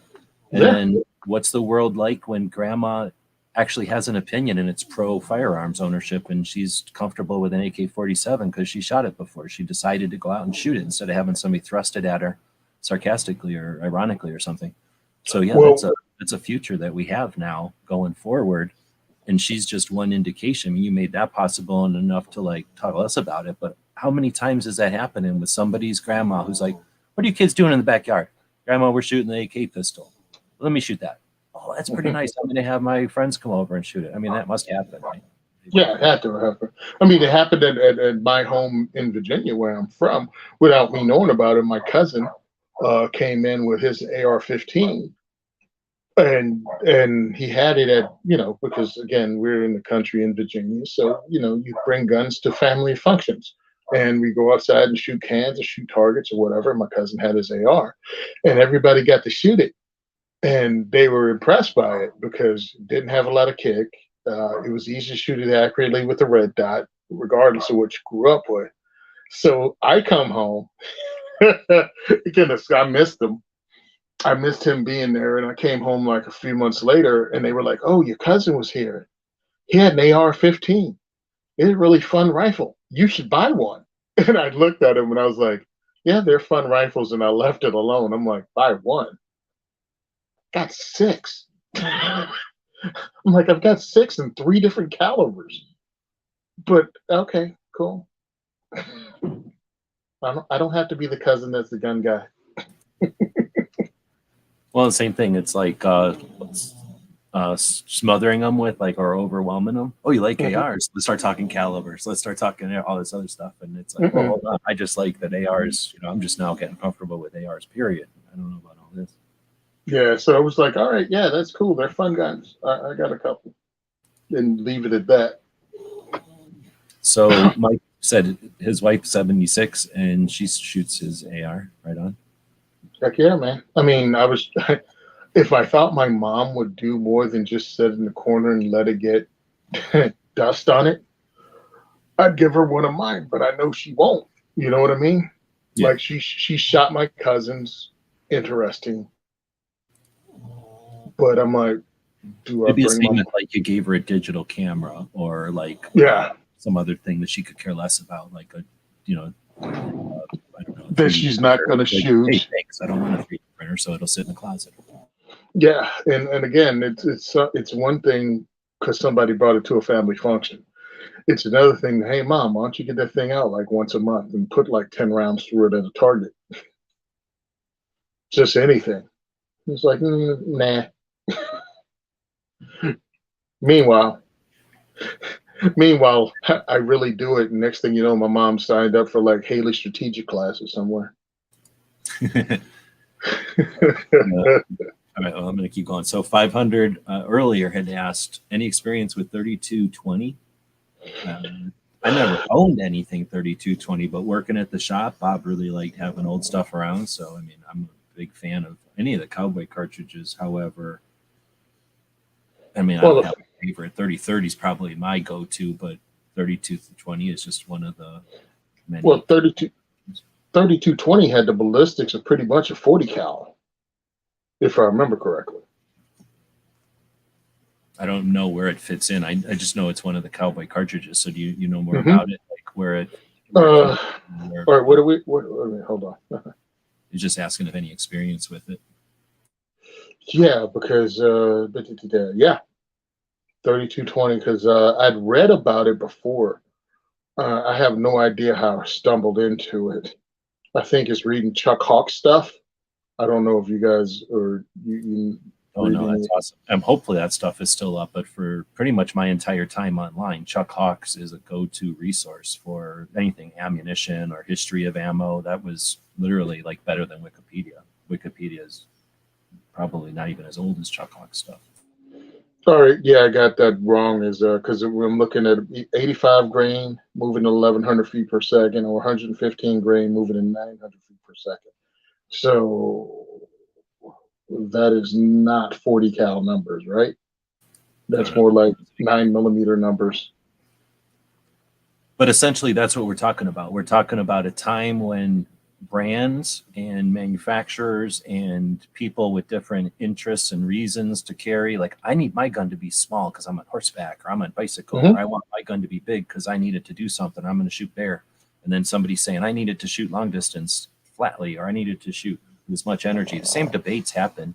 It's just that, there was less, it was less quit fast, right? So fewer people probably had the debates and then somebody acted on it. So anyway, I would consider 3220 one of those, like you're saying, 49, 45, 357 calibers. It was an established caliber, but for whatever reason, none of them stuck. And I think some of it was if you wanted to have your rifle and your gun and your revolver the same. So some people were going to restrict themselves to having a medium in both. And then some people were like, I need a small revolver. So they were going to go sub caliber than, something that was common. And then some people were like, no, I need a bigger rifle for some reason. So they're going to go way bigger than something that could be common. But again, that's kind of a vague, place to draw lines in the sand because there was so many people with so many reasons. And then I bet you there had to just be, it's just human nature. There had to be people that were like, well, I already got all the other guns and they just came out with a 3220. So I guess I'm buying a 3220. I mean, it's hilarious because you read about it. I mean, because Wikipedia to me is that gateway, and then you go down to the references, and then again, eventually when you come to firearm stuff, you'll fall into Chuck Hawks and go there. And even if it's an old article, it's still worth reading because it's information you didn't know. How many people here are listening right now have heard of Chuck Hawks or read his stuff? Go ahead, sorry. Yeah, right. Like because you all of a sudden start reading about dudes that use it to take small game in the Midwest, 100 yards, dropping it because it didn't ruin the pelt on something. And, oh, my granddad used it and then my dad used it because there was no reason to buy a new gun. The old one still worked and you could still find ammo at the Western Auto. And then when the ammo fell off, then they started looking for new stuff that did the exact same thing. And nothing's really changed. I mean, dudes started wildcatting and they communicate more than they used to. And quicker than they used to. But look at the ammo that's coming out now. Just the different ones. 350 Legend, isn't that just pretty much 30-30 power level, but you can actually put it in like an AR, but it's really a 30-30? Or, the 4570 is really a 450 Bushmaster now. Like you have the same ballistic ability, but you just put it in a newer cartridge, it feeds easier than in an AR-15 platform.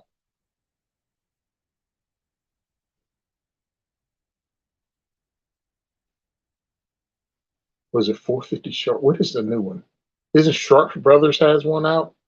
Anyway, there's a lot of different things. I just find it really interesting that form follows function sometimes.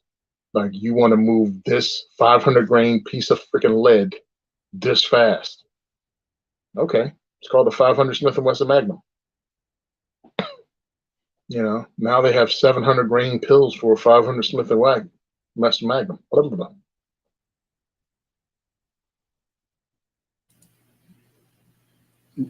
Where is the 500 on your spectrum of wanting to get one? Like top of the list, bottom of the list, somewhere in the middle?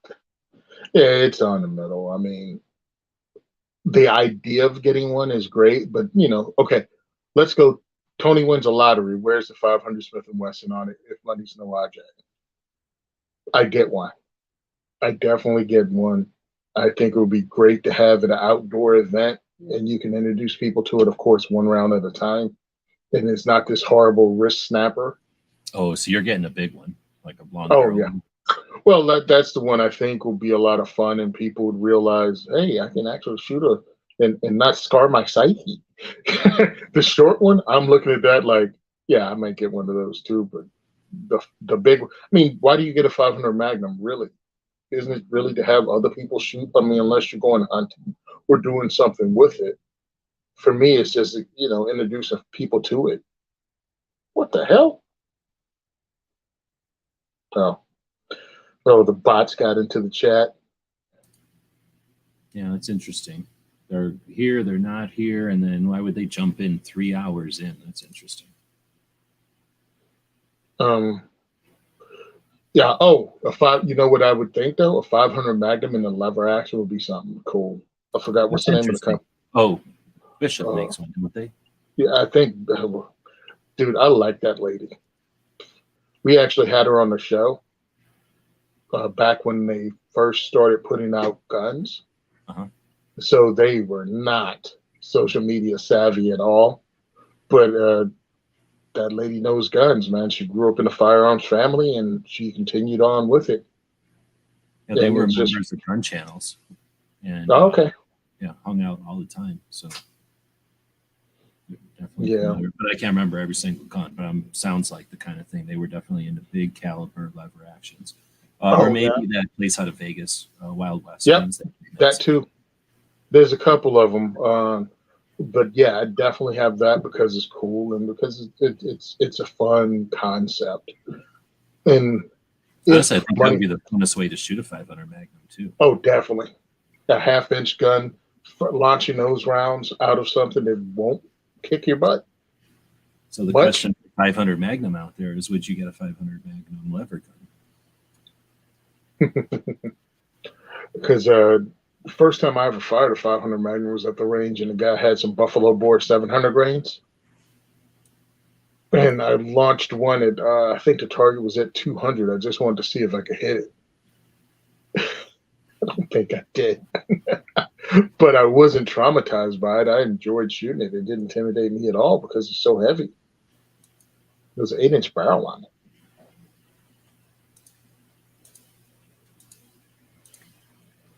All right, I'm going to go hit a bunch of plane nuts points from earlier when we were talking about airplanes and stuff. He said, talking about the boneyard.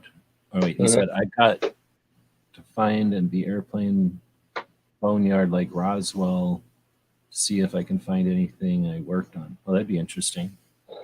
I didn't think about that, but every once in a while I talk to somebody who was like, I guess a mechanic or whatever you call the flight crews. I guess there's fancier names than that, but engine mechanics. And I never thought about that, but yeah, that would be interesting also to go on a tour with, because they a lot of times, well, pilots act like they know everything, and they're pilots. They're definitely type A. I mean, pilots are a whole breed, like especially fighter pilots. Definitely a whole unique breed. I've happened to have had a lot of experience hanging out with them over the years, but crew, people that actually own the airplanes, are totally different because they are intimately familiar with the entire operation of the airplane, like whole different level, and they own them. So yeah, that's interesting. Oh, I didn't know there was a boneyard in Roswell, though. I've been there, I don't know, a number of times now, 5 or 6 times. But I've been there where I've had time to fart around. I've been to the couple of ranges in Roswell. North of town, they have some outdoor ranges I've been to. well, being in aviation, Marine Corps aviation, yeah, it's a whole different attitude when you're dealing with support personnel than the pilots, because the pilots think, well, they make movies about us. Yes, yeah, they make movies about fighter pilots. You can't make that plane move if it was for us. Yeah, that's one of those things that's like, that's one of the frustrating things, right? We always take for granted at 99% of what's going on. That's why I can't watch movies, because they'll be like like the infrastructures are still there, but they'll be like bitching and moaning about the cream at the top or whatever. Like, oh, blah, blah, blah, blah, blah. And I'm like, well, where do you keep getting these clean bandages? Like, you ever watch those zombie shows? And it's like constantly clean bandages. I'm like, what do you think these things keep getting made by, you know, like soup or something? Like, you don't just get clean bandages forever. You can't just open drawers and there's full of clean bandages. Like, these don't exist when the factories quit making them. Or like, they open up a soda and there's like, okay, how many sodas do you think exist? Like, there's enough for till Thursday and then they're gone. Like, if they're not making new ones, there ain't new sodas 7 years later. Yeah, I mean, unless the population in this area was completely overran, this store should be empty. This store should be empty, and there's nobody coming to refill it. One of the things that I noticed during the global war on terror was some of the veterans coming back, and it was the POG thing. Talking about people that didn't go out in combat. Oh, you stayed behind the lines. They used to call them rear echelon MFers back in the day. And I'm like, yeah, that's called support personnel, bro. Like, you can talk all the smack, but American soldier has not walked to war since 1812. Yeah, when you'd get up, like in the Civil War or whatever, or the Revolutionary, the Civil War, you got up out of your house and walked to it. Yeah, nothing like that's happened. Yeah, I'm sorry. Wrong war. Yeah, 1865. Nobody's put on a backpack, grabbed their rifle, and went off whistling, carrying everything they need on their back. And how fucked up was it back then? That's how they did it. They'd walk somewhere and then walk somewhere. If they're lucky, they got on a wagon or some shit. Right? Maybe a train. But other than that, it's like Sherman's march to the ocean. Yeah, that was literally on foot, bro. That was literally on foot. A couple of them had a horse, right? There was some wagon carrying stuff, but they weren't on it. No, there was dudes walking like 20, 30 miles a day. Oh, well, I can do that. Everything on the road, homie. Like, there's a difference between walking on sidewalk and concrete and marching through woods that haven't even been like virgin woods or mostly virgin forest. Well, that's where I'm assuming a lot of the roads and stuff came from. Because, yeah, you get a platoon or a battalion of dudes driving through there, walking through there. Doesn't matter. There might have been a little path before, but now it's a big road because they're just all down. They just trample everything down. But it's like, yo, dude, that stuff comes from something. Because living in Virginia, we had, of course, the Revolutionary War and the Civil War fought there. So there's trails, there's ways in and out, there's old fortifications, places where battles took place where they dug trenches. And it's like, yeah, it's not just a hill and a valley. No, that was actually trench work, like running through here. And you'd find like bullets in trees, and you'd dig up stuff and find like cufflinks or whatever, not cufflinks, but the buttons and stuff that were on, the metal parts of the old stuff, like the old leather stuff had metal parts. From what I understand, you'd find that stuff just randomly in. Well, you find it weird places, and there were no battles fought here. How did this get here? Dude got tired of carrying it and shucked it. That's how it got there. Yeah, or like 17 years later, somebody was hunting and was using some Civil War garbage, and they're like, "Yeah, it's just my Civil War surplus. I'm leaving it here. I'm not carrying it back. I got to carry this deer or whatever." So something got lost, but yeah. Oh heck, no! I'm talking about during that time. Dude was like, "Yeah, I don't need this extra frying pan." So Civil War frying pan went, or I'm tired of carrying all this. I can get more lead from the wagon later on, so I'll keep these rounds on me. But this fell behind the tree. I don't have to carry it because lead's heavy. I mean, believe me, soldiers do stupid things all the time. Remember, the reason they got rid of the tri-prong M16 bayonet was because a-holes were using it to pop open shipping containers. They were sticking it in, turning it sideways, and popping the strip, the what is it called, the metal bands that go around them. Uh-huh. They were using that to pop open boxes, and they end up Like a bending the can tongue. opener, basically. A giant Yeah, can. and they would end up bending the tongues on the flash hider. Oh, I could totally see that. And I think they were saying you could shoot a fence or something, so you know people are going to dink with it if you're telling Well, them. that and but the excuse that was officially given was, "Oh, it'll hang up on jungle vegetation." I'm like, that doesn't even make sense. Like that doesn't even make sense. Let's see. So Plain that also says, I think I think 15s and all the 14s got cut up because they feared Iran getting the parts for the 80s they got during the 80 they got during the 70s. Oh, that's interesting. So since they sold some and didn't like the idea that they sold them, they just smashed them all up. I could totally see that because there was a lot, and I don't know it all, but I know there was a lot of rivalry amongst the pilots, the crews, the manufacturers on those air platforms, whatever they're called. Like, the F-15 pilots wanted their plane to keep going, where F-18s, or I don't know the real things, but like the different pilots would say, "Oh, our plane can do what they're doing," and whatever. Taking over.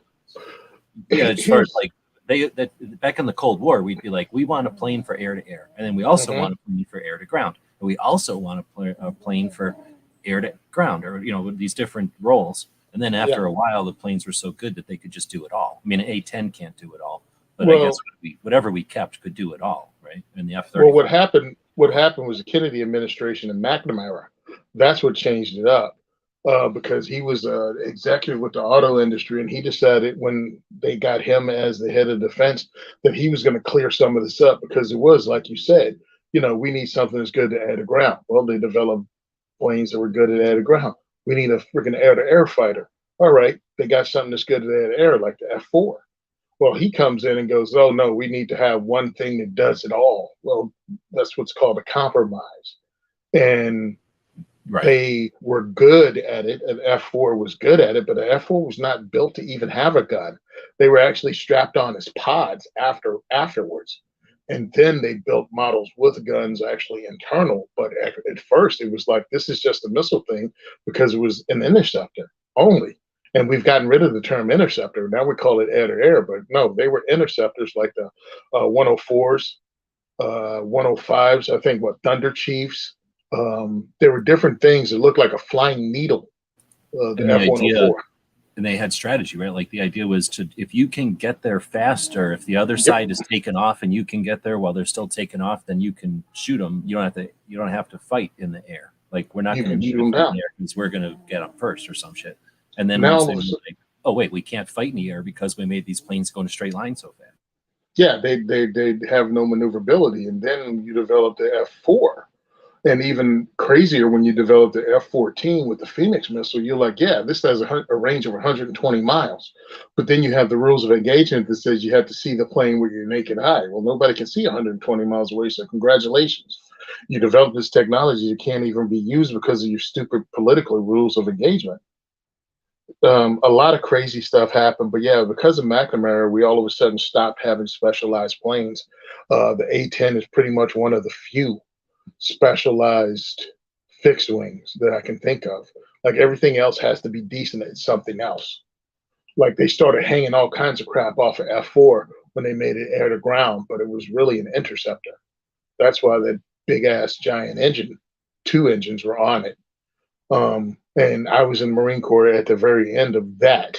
So I got to see those take off and see them come in. And it was really, really awesome to watch something that big take off compared to seeing an F-18 or F-16.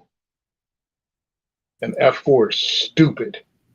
And also I was in at the end of the A-4 Skyhawk, excuse me, Sky Raider. Wait a minute, which is it, Skyhawk or Sky Raider? Now I'm brain freezing.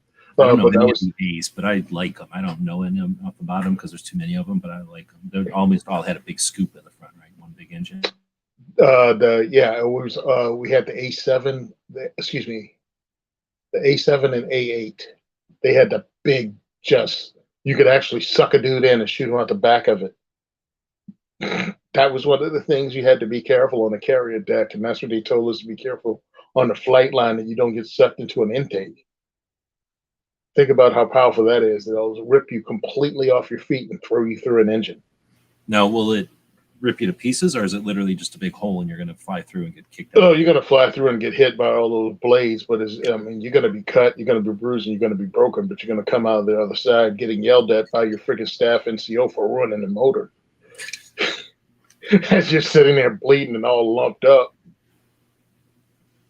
All right, we definitely got off topic, but that's interesting because I know we smashed a bunch of stuff because that's kind of the Cold War mentality, though. It was still wars of attrition, where the war of attrition is where you're going to throw resources at the other side. It used to be humans, and then it turned into potentials, right?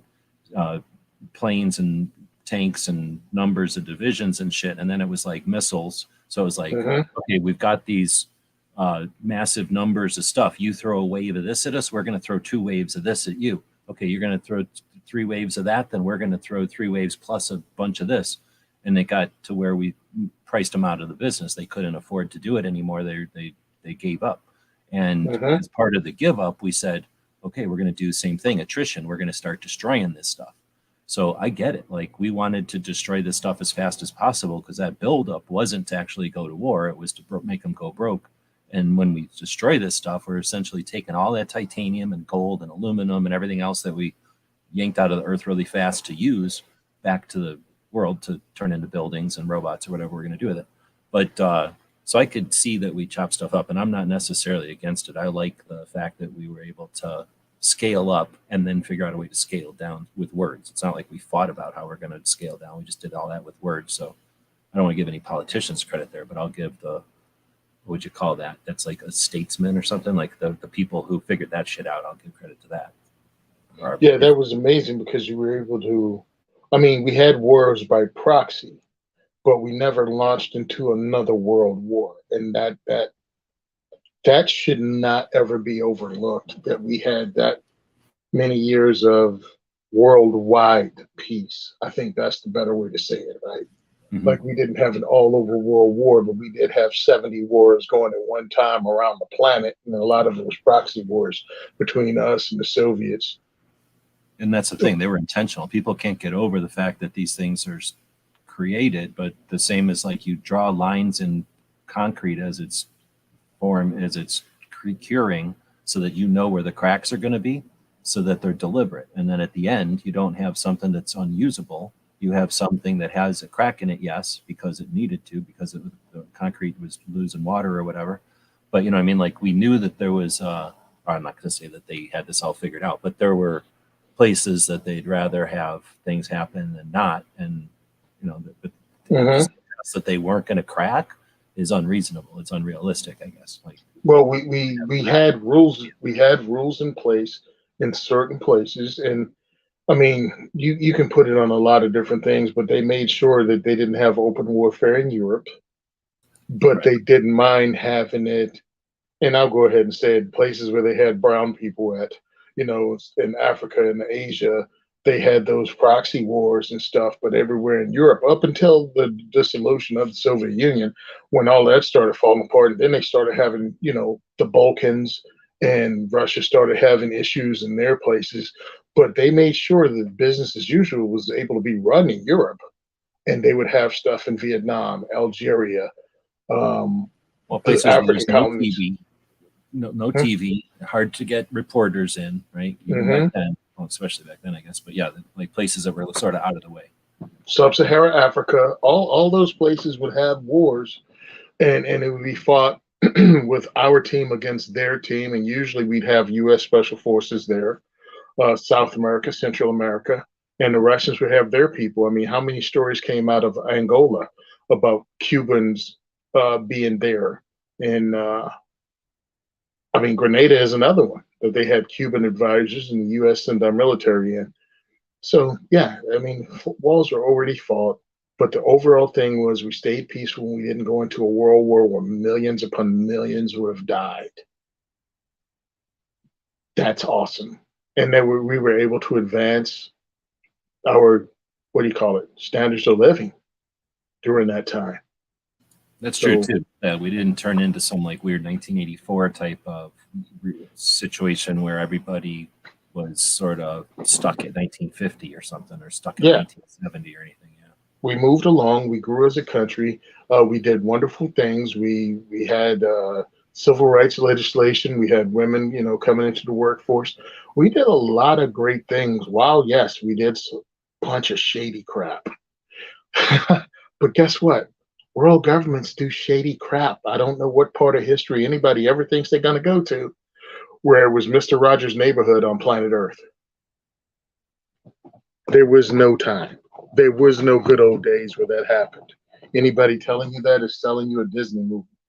Or if it was somebody who was enjoying stepping on somebody else to be in it. You know what I mean? Like it wasn't necessarily a time when everybody was thriving. Yeah, Time no. when, like when a king or somebody was being a king, it's because a whole bunch of people were putting everything good to the king, and then one or two people were having it nice, and everybody else was supporting it. Or a million different versions. Well, not a million, but a bunch of different versions of that, right? Yeah, I mean, you had a good king in this area, but everybody wasn't thriving worldwide, and they definitely weren't just thriving in that area. There was somebody always at the bottom of the totem pole. All right. Well, we're 3 hours in, turned into Yeah. epic. Like I said, there was nothing going on. Nobody else is doing any shows today. Everybody hates the idea that 2022 is ending. Clover is the 2023 in the thumbnail. So does that mean 2023 isn't going to happen? I hope it still happens, even though Clover didn't show up. But he must be doing something family wise, I'm assuming, or maybe his gun shop has got something going on for end of year thing. Oh, there was one more from Plain Nut who said that place is the spare parts bin unless they find a foreign buyer or active plane gets wrecked. Yeah, from what I understand, the ones that are flyable we do sell, but I don't know how often we sell them anymore. Because it seems like they're not diminishing. They seem to be the same all the time, unless we sell them Yeah, like one or two at a time or something. Maybe. I mean, it's really weird because, like, where does a modern country go if they want to update their Air Force? Like, you don't want to spend hundreds of millions of dollars. You know what I mean? So, yeah, you buy maybe F-5s that weren't frontline U.S. fighters, but were secondary fighters from a manufacturer new, or you hook up with the United States and they sell you what? F-4s? Old F-4s that'll be re-engined? Or you get them from a country like Japan or Germany that still has them and was flying them around the last decade. Well, I think that happens too. And then you also have, I know that they turn a lot of them into not a lot of them. I know they turn some planes into fighting forest fires where they've already designed to carry around a lot of bombs or whatever. So now they just put air or water tanks in there and they can make them so they can drop water on stuff. Or they'll make them into some other like special use thing. Maybe like some NASA or somebody will grab one and make it into a test bed for something. So I'm assuming some get used that way. Yeah, I mean it's crazy though. Like these things just don't die. Um, no, we can get off this because we'll just end up traveling down. For a while. Yep. So there's the thing in Marana. The thing in Marana is sort of between here and Phoenix. Do I got the map up? I guess I technically still have the map up here. So I think, yeah. So if we zoom out from Tucson and I flip it back to a map looking thing, so maybe it's a little easier. Tucson is that footprint on the thing, and then Phoenix is quite a ways up the road here, an hour down the road, and not quite half, well, not even anywhere near halfway. If you get to a little past Marana, you'll get to where we're talking about, and there is this airport out here. There's a couple of airports, but this airport that we're talking about has a bunch of airplanes sitting here. And I don't know if these are a graveyard as much as this is like where FedEx, if they need to fix an airplane, they'll take it here and they'll, I don't know what they do, vacuum it out or put new wheels on it or whatever they do to airplanes. And then I don't know who all, but a lot of people do clandestine training here for different units. and that kind of stuff happens from this airport. So all I'm getting at is I've never decided to drive down here because I don't need to be poking around an airport that's doing that kind of stuff. But it is just off the highway, and I guess I could go look at it. But I suspect that you could probably get about this far, and then they're like, "You got a reason to be here? Then get lost," because it's either industrial issues. They don't want people looking at their stuff. They just don't want people messing with airplanes. And then, like I say, all the different, like they do a bunch of different stuff at this National Guard Armory. I don't know anybody around there. So I know. Yeah. Dude, I just love to go in there and check stuff out because, I mean, it's so cool. I mean, the same people, some of us are the same people that go to air shows and, you know, you get to look and touch historical museums, firearms related museums. I mean, again, to bring it back to firearms, there's so many levels to it. And I don't think, I think a lot of us let it pass us by because we say, "Hey, you know what? I'm going to go see that one day." So for this show and since it's the end of the year, I don't believe in resolutions because I think they're ridiculous. But how about make it a goal to go see one of the museums that you always said you were going to go see, but always something came up. So that could be a cool thing to do in 2023. Like go see that thing. Yeah, roll over the calendar. It's you know, it's a rollover. So I think it's an opportunity to use it as a way to look back and judge if your, you know, your own accomplishments, failures, if you've learned from failures, if you've appreciated accomplishments, if you've capitalized on what you could or helped where you can, that kind of thing. And then set important, worthwhile goals going forward. So, I mean, I think, you know, you probably should be doing it quarterly or every 3 times a year or something, just to be a better, you know, more realistic, again, expectations or whatever. So you're not just giving yourself once a year, I monitor my shit. I mean, you can monitor it as often as you want. I don't like to micromanage. I'm not going to suggest you monitor everything you're doing daily or nothing. But yeah, I think there's some validity. If you want to call it a resolution, I mean, I guess some people, again, like, it's really cool to be sarcastic about everything, but I get the idea of like, or reset. Yeah, exactly.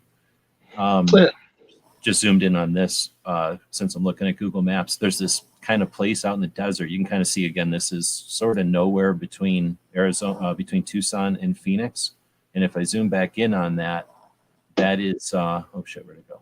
That is a little community over here where they have a runway, and all these houses have garages that are hangars, and they just drive their airplane over to the road/runway and just fly right out of their houses.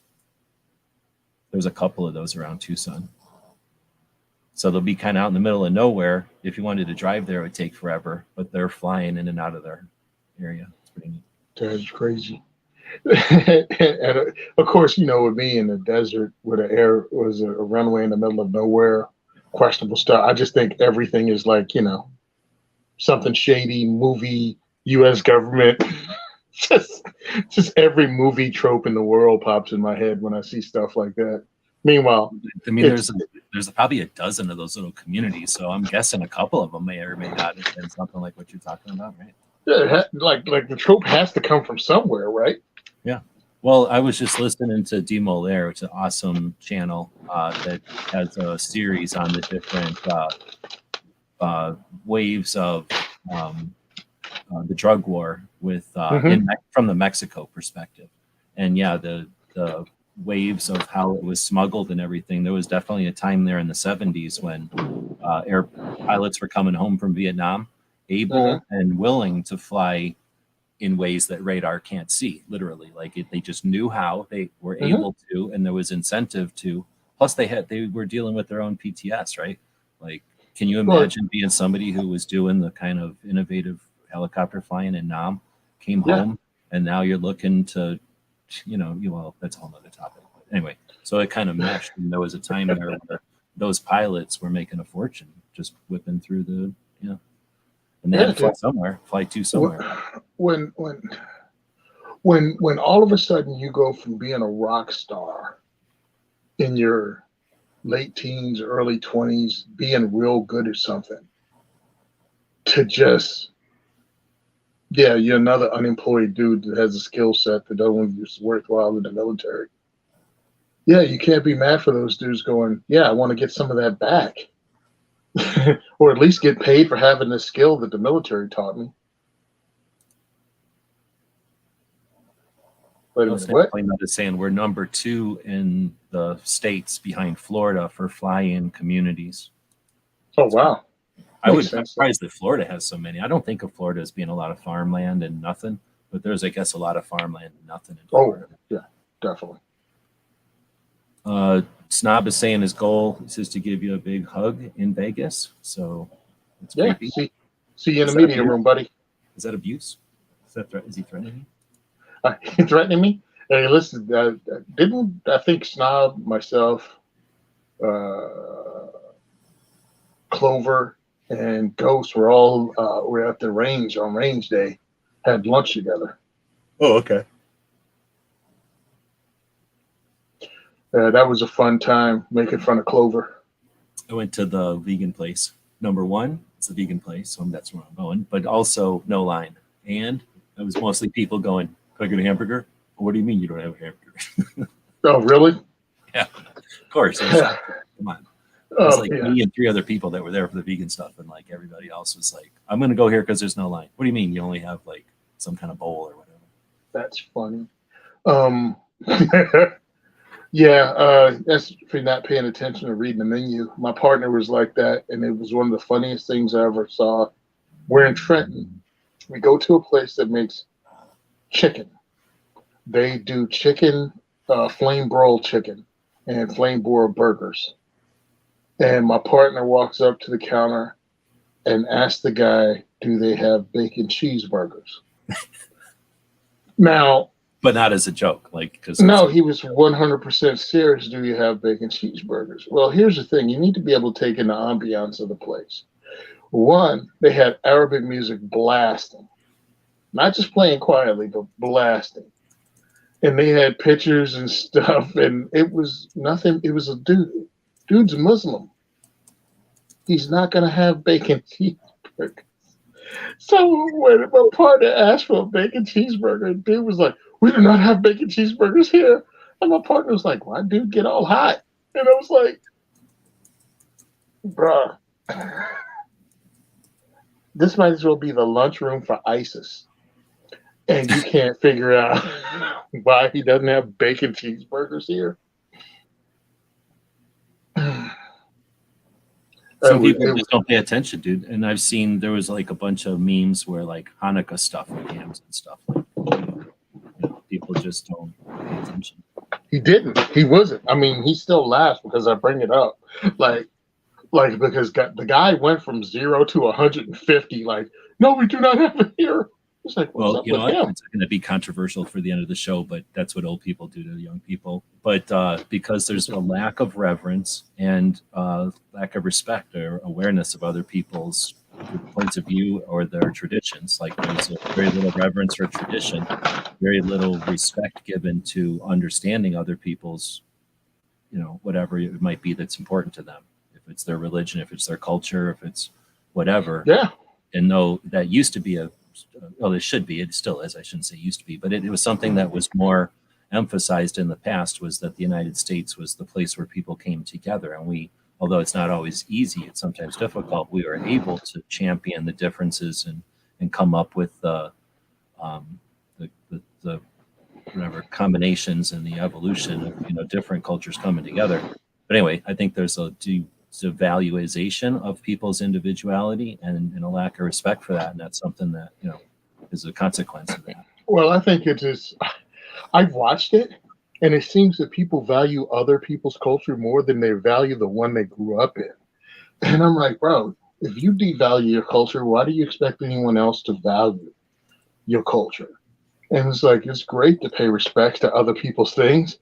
And I love my partner, dude. I really do. And I feel blessed to have him on my team. But he's one of those guys that do things just to get a reaction out of people. And I think it's to the point now it's even unintentional. like he doesn't know he's doing it. It's almost, in some people, as a character flaw.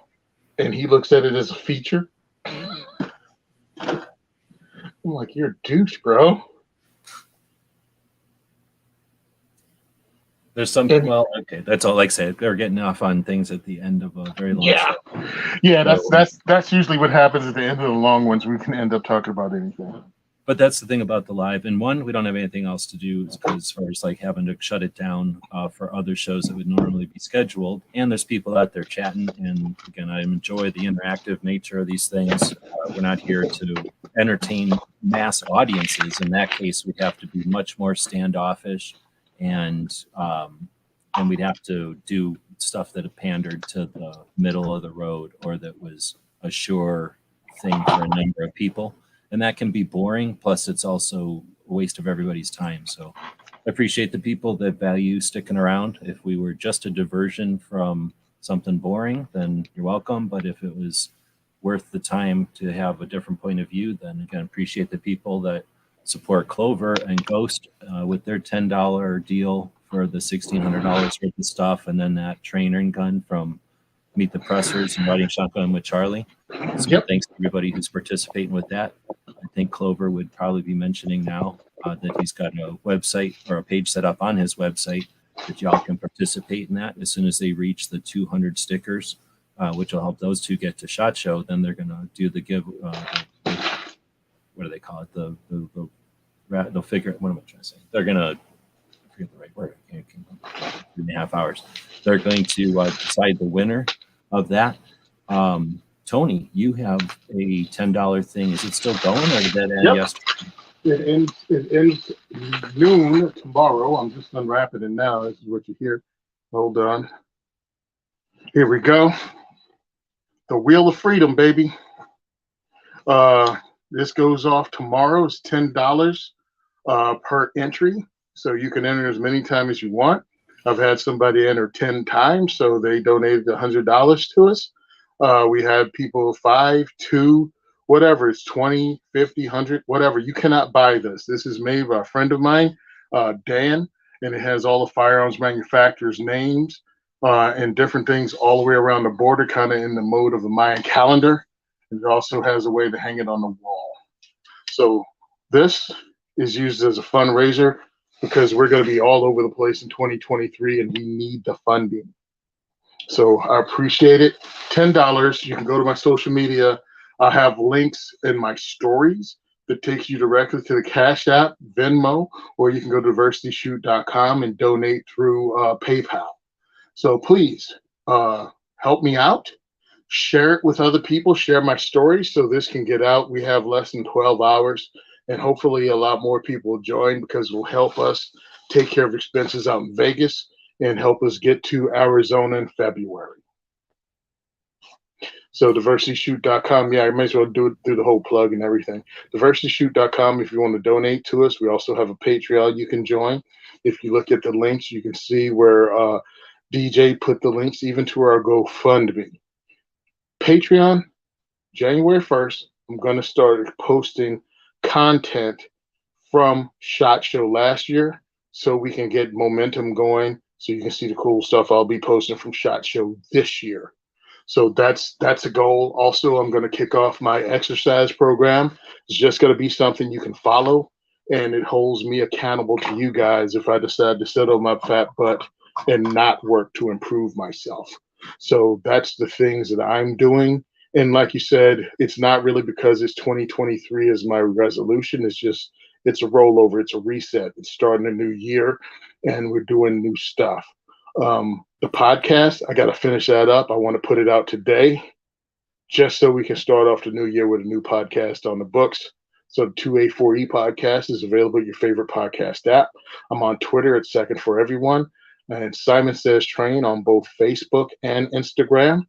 And Second is for Everyone on Facebook. So please follow, check out the work I do, and follow me on social media and help fund it if you believe in it. Right on. And Clover's deal, I think, I'm going to assume DJ's going to throw a link out there. Thanks for that. Or Ghost if he's still around. We've got the end of the year Free Patch Friday going. So when this shuts down here, I'll take the little one to the outside, if you know what I'm saying. And then I'll set up the live for maybe an hour or so after this. and we'll say thanks to the people that have purchased stuff from our gear website store. And then I guess I was going to say something about, I think I was going to say that one of the other things that is with SHOT Show being in January, it kind of coincides with the beginning of the industry's year. I mean, obviously the calendar year is a tax year and everything too, but with having the industry show so close to the beginning of the year, you know, a lot of people touch base and they can make their business dealings and stuff. They can place their orders, you know, they can anticipate what kind of expenses they're going to have, so they know what kind of budgets they're going to have and stuff. So this is kind of just, you know, becomes the time of year. Maybe I don't know if they, I guess there must be some reason they do SHOT Show now instead of like in July or something. But it's also, you wouldn't go to Vegas in July. That'd be horrible. So shoot, I don't want to go to Vegas in January. I don't drink and I don't gamble. I just want to meet these people and try to get sponsorship. And it's great being able to see all my friends in one place. But man, that's an expensive city to do it in. Well, I mean, I hear you. I don't know what other options there are because of the size of it. But even if, let's say they split it up and said it is too big and people don't like Vegas, so we're going to put it, you know, half of the, like all of the hunting and this and that over here, and maybe, you know, divide it up between big businesses and small businesses or whatever they do. They divide it up. Other towns, you're typically got some kind of a hotel situation and you got some kind of restaurants. But at this point, at least in my experience, it's pretty much cookie cutter. And that's the frustrating part or the boring part for me, I guess, is that you go to some town and you're going to this or that or the other hotel, and it's going to look very similar to the other hotels that are like that. The restaurant options may vary a little bit, but for the most part, most of the people in the convention are just going to the big chains, franchises, and that part of it just is less interesting. So that's where I like Vegas. Now, Vegas can be expensive, but on the other side, like I've just been going there too long and I'm cheap, I guess. It could be super cheap. Like it's so cheap.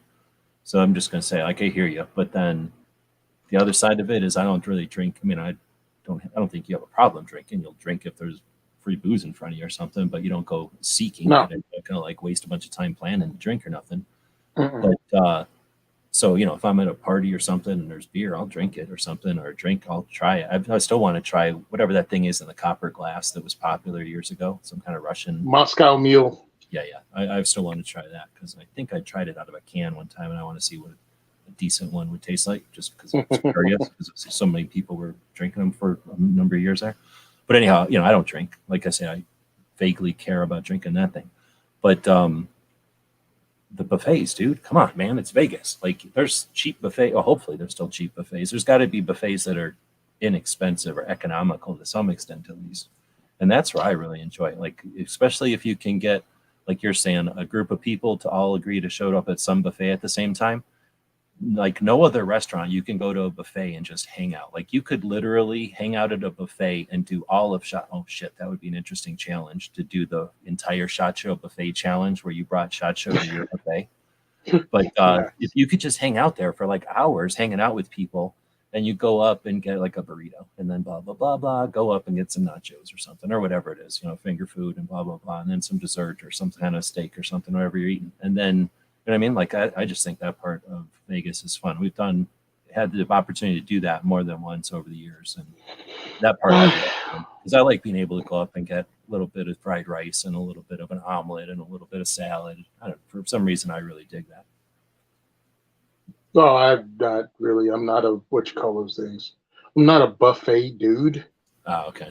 Only because, I mean, actually, I kind of am, but not as in looking at it as an eating contest to make all of my money back. I like the variety of food you get, but I'm not one of those guys that act as if it's a challenge. Oh, I have to eat everything here. No, dude, I find things I like, and I check out stuff I've never had before, you know? Well, yeah, and then they're good. That's the thing. Vegas buffets are freaking good. Like, they're not just some of them, I guess. The cheapest ones might be, but they're usually really good. Like, and yeah, just grab a spoonful of this, spoonful of that. It's like, okay, I don't like that, but you know what? I only put a spoonful on here. I didn't have to buy it, you know? Yeah, I mean, I had, frog legs for the first time. I had alligator for the first time at a buffet. I mean, it's just different things. Oh, cigar lounge. Something that would cost you $14 if you went to a real restaurant that served alligator. or it might Yeah. cost you more now. What am I saying? Probably cost you $20 nowadays. Mhm. And then you find out, oh, I hate alligator. Well, or what? Maybe you find out you love it, and you only got 6 pieces of it for $20 at a buffet. You find out you like it, you just go back and eat more of it. It's awesome. Mhm. Yeah, it's just really funny. People don't. I mean, that's how I look at a buffet. I know people see my size and just assume, I go in and and just sit down and never move. It's like, nah, that's not how I see food. I'm not going to say I haven't wailed on a buffet before. I've shown my anger to a buffet, but if we're going to give you all you can eat, I'm going to eat all I can eat. Okay. I'm not going to do it every time, but I'll. There's some of them that I can't get enough of. There's some really good buffets in Vegas. I've done it at the breakfast buffet at the Trump Marina. Oh, see, I haven't been to that one. I've been to a couple of fancy ones but no, I haven't been to that one. Yeah, the Trump Marina in Jersey had a breakfast buffet, and also in the Poconos. In the Poconos here in Pennsylvania, I stayed at a place that had an amazing breakfast buffet. And breakfast is my favorite meal of the day, so I had no problem with that. But I think we need to get out of this show. Yeah, we talked about Roy's thing. Since you talk about cigars all the time, I know KD's got a big cigar thing. I think there's a cigar in your freaking picture right now, right? Yeah, so, there's a cigar in my picture. Yeah, you wouldn't know a good cigar from a backwoods, right? So, what's the rundown on cigars? And is there going to be cigar stuff in Vegas? There'll probably be cigar stuff in Vegas. I mean, KD hit me up. One of the bigger hotels, they have a place you can actually smoke inside their club. And they had some good music going, and we came up and we all smoked cigars. KD had it. It was me, KD, Rob Pincus, Dustin Pluth, his wife. It was a group of us that just hung out, had some cigars, talked about what we planned on doing, and then went about our own way. But that was a good chill 2 hours, you know what I mean, in a non-crowded club or bar in one of the casino hotels. And that was fun. And then I had my friend Nick, who works with another YouTube channel. He took me to an out of Vegas cigar lounge where they were having a cigar company. What do you call those? Like almost like we have range days here. They had a cigar day there, and the guy from the company was still there, and we just chilled in the lounge. So, and Brownells had an actual party in a cigar lounge hosted. They hosted a party in a cigar lounge in 2020. So there will be stuff like that there, people letting down their hair and trying a cigar. And you can tell the difference between some of the cigars because some smell good and some make you want to run out of the room because they smell like someone's burning leaves that a dog had pooped in. So there's a difference in them. I'm discovering it myself because I'm new to it. So I can't roll with a lot of these people that knows different names and everything. I'm just having fun learning. What about there's like that garden? What do they call it? The beer garden. Do people smoke cigars out there during the show? I don't know. I didn't smoke during the show at all, so I didn't find out what they were doing. But if it's always a good place to network and meet people too, depending on why you're going to the show. But I think meeting people is really interesting. If I wasn't running around pretty much begging for sponsorship, meeting people is cool. Talking to people from different places. Because Vegas is, I spoke to a guy in Australia that owns a chain of ranges in Australia. And he was interested in diversity shoot, but I think he might have been a little drunk while I was talking to him too. but he thought it was a great idea. So I'm working it. So thanks for having me on, dude. I really appreciate it. Happy New Year, everybody out there.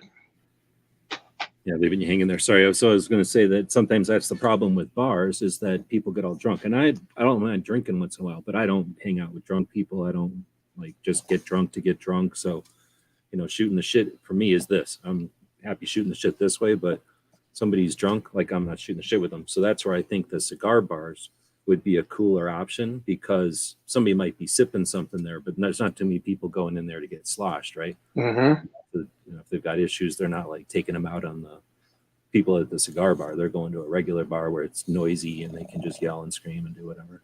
Yeah, and be idiots there, but yeah, not many people at the cigar bar. It's trash. It's more like a chilled, having fun, And actually, there's nothing you have to yell over, for the most part. Right. You don't have to yell over music or other drunks. So I could see that. Okay, well, with that, I'll let Tony get out of here. Again, we've been going for a long time, but it's the last one of the year. So with that, I think DJ was wanting to jump in. I don't know if he had a specific thing to talk about, but I'll chat with Tony here in a bit. And if nothing's happening, I'm assuming though we're both getting out of here. I know I got to go to the bathroom. But anyway, thanks everybody for joining us. I'll be going live here in a bit. Now remember, Chris from the 740 is going live tomorrow morning to fill in for Gizzard. And that's it.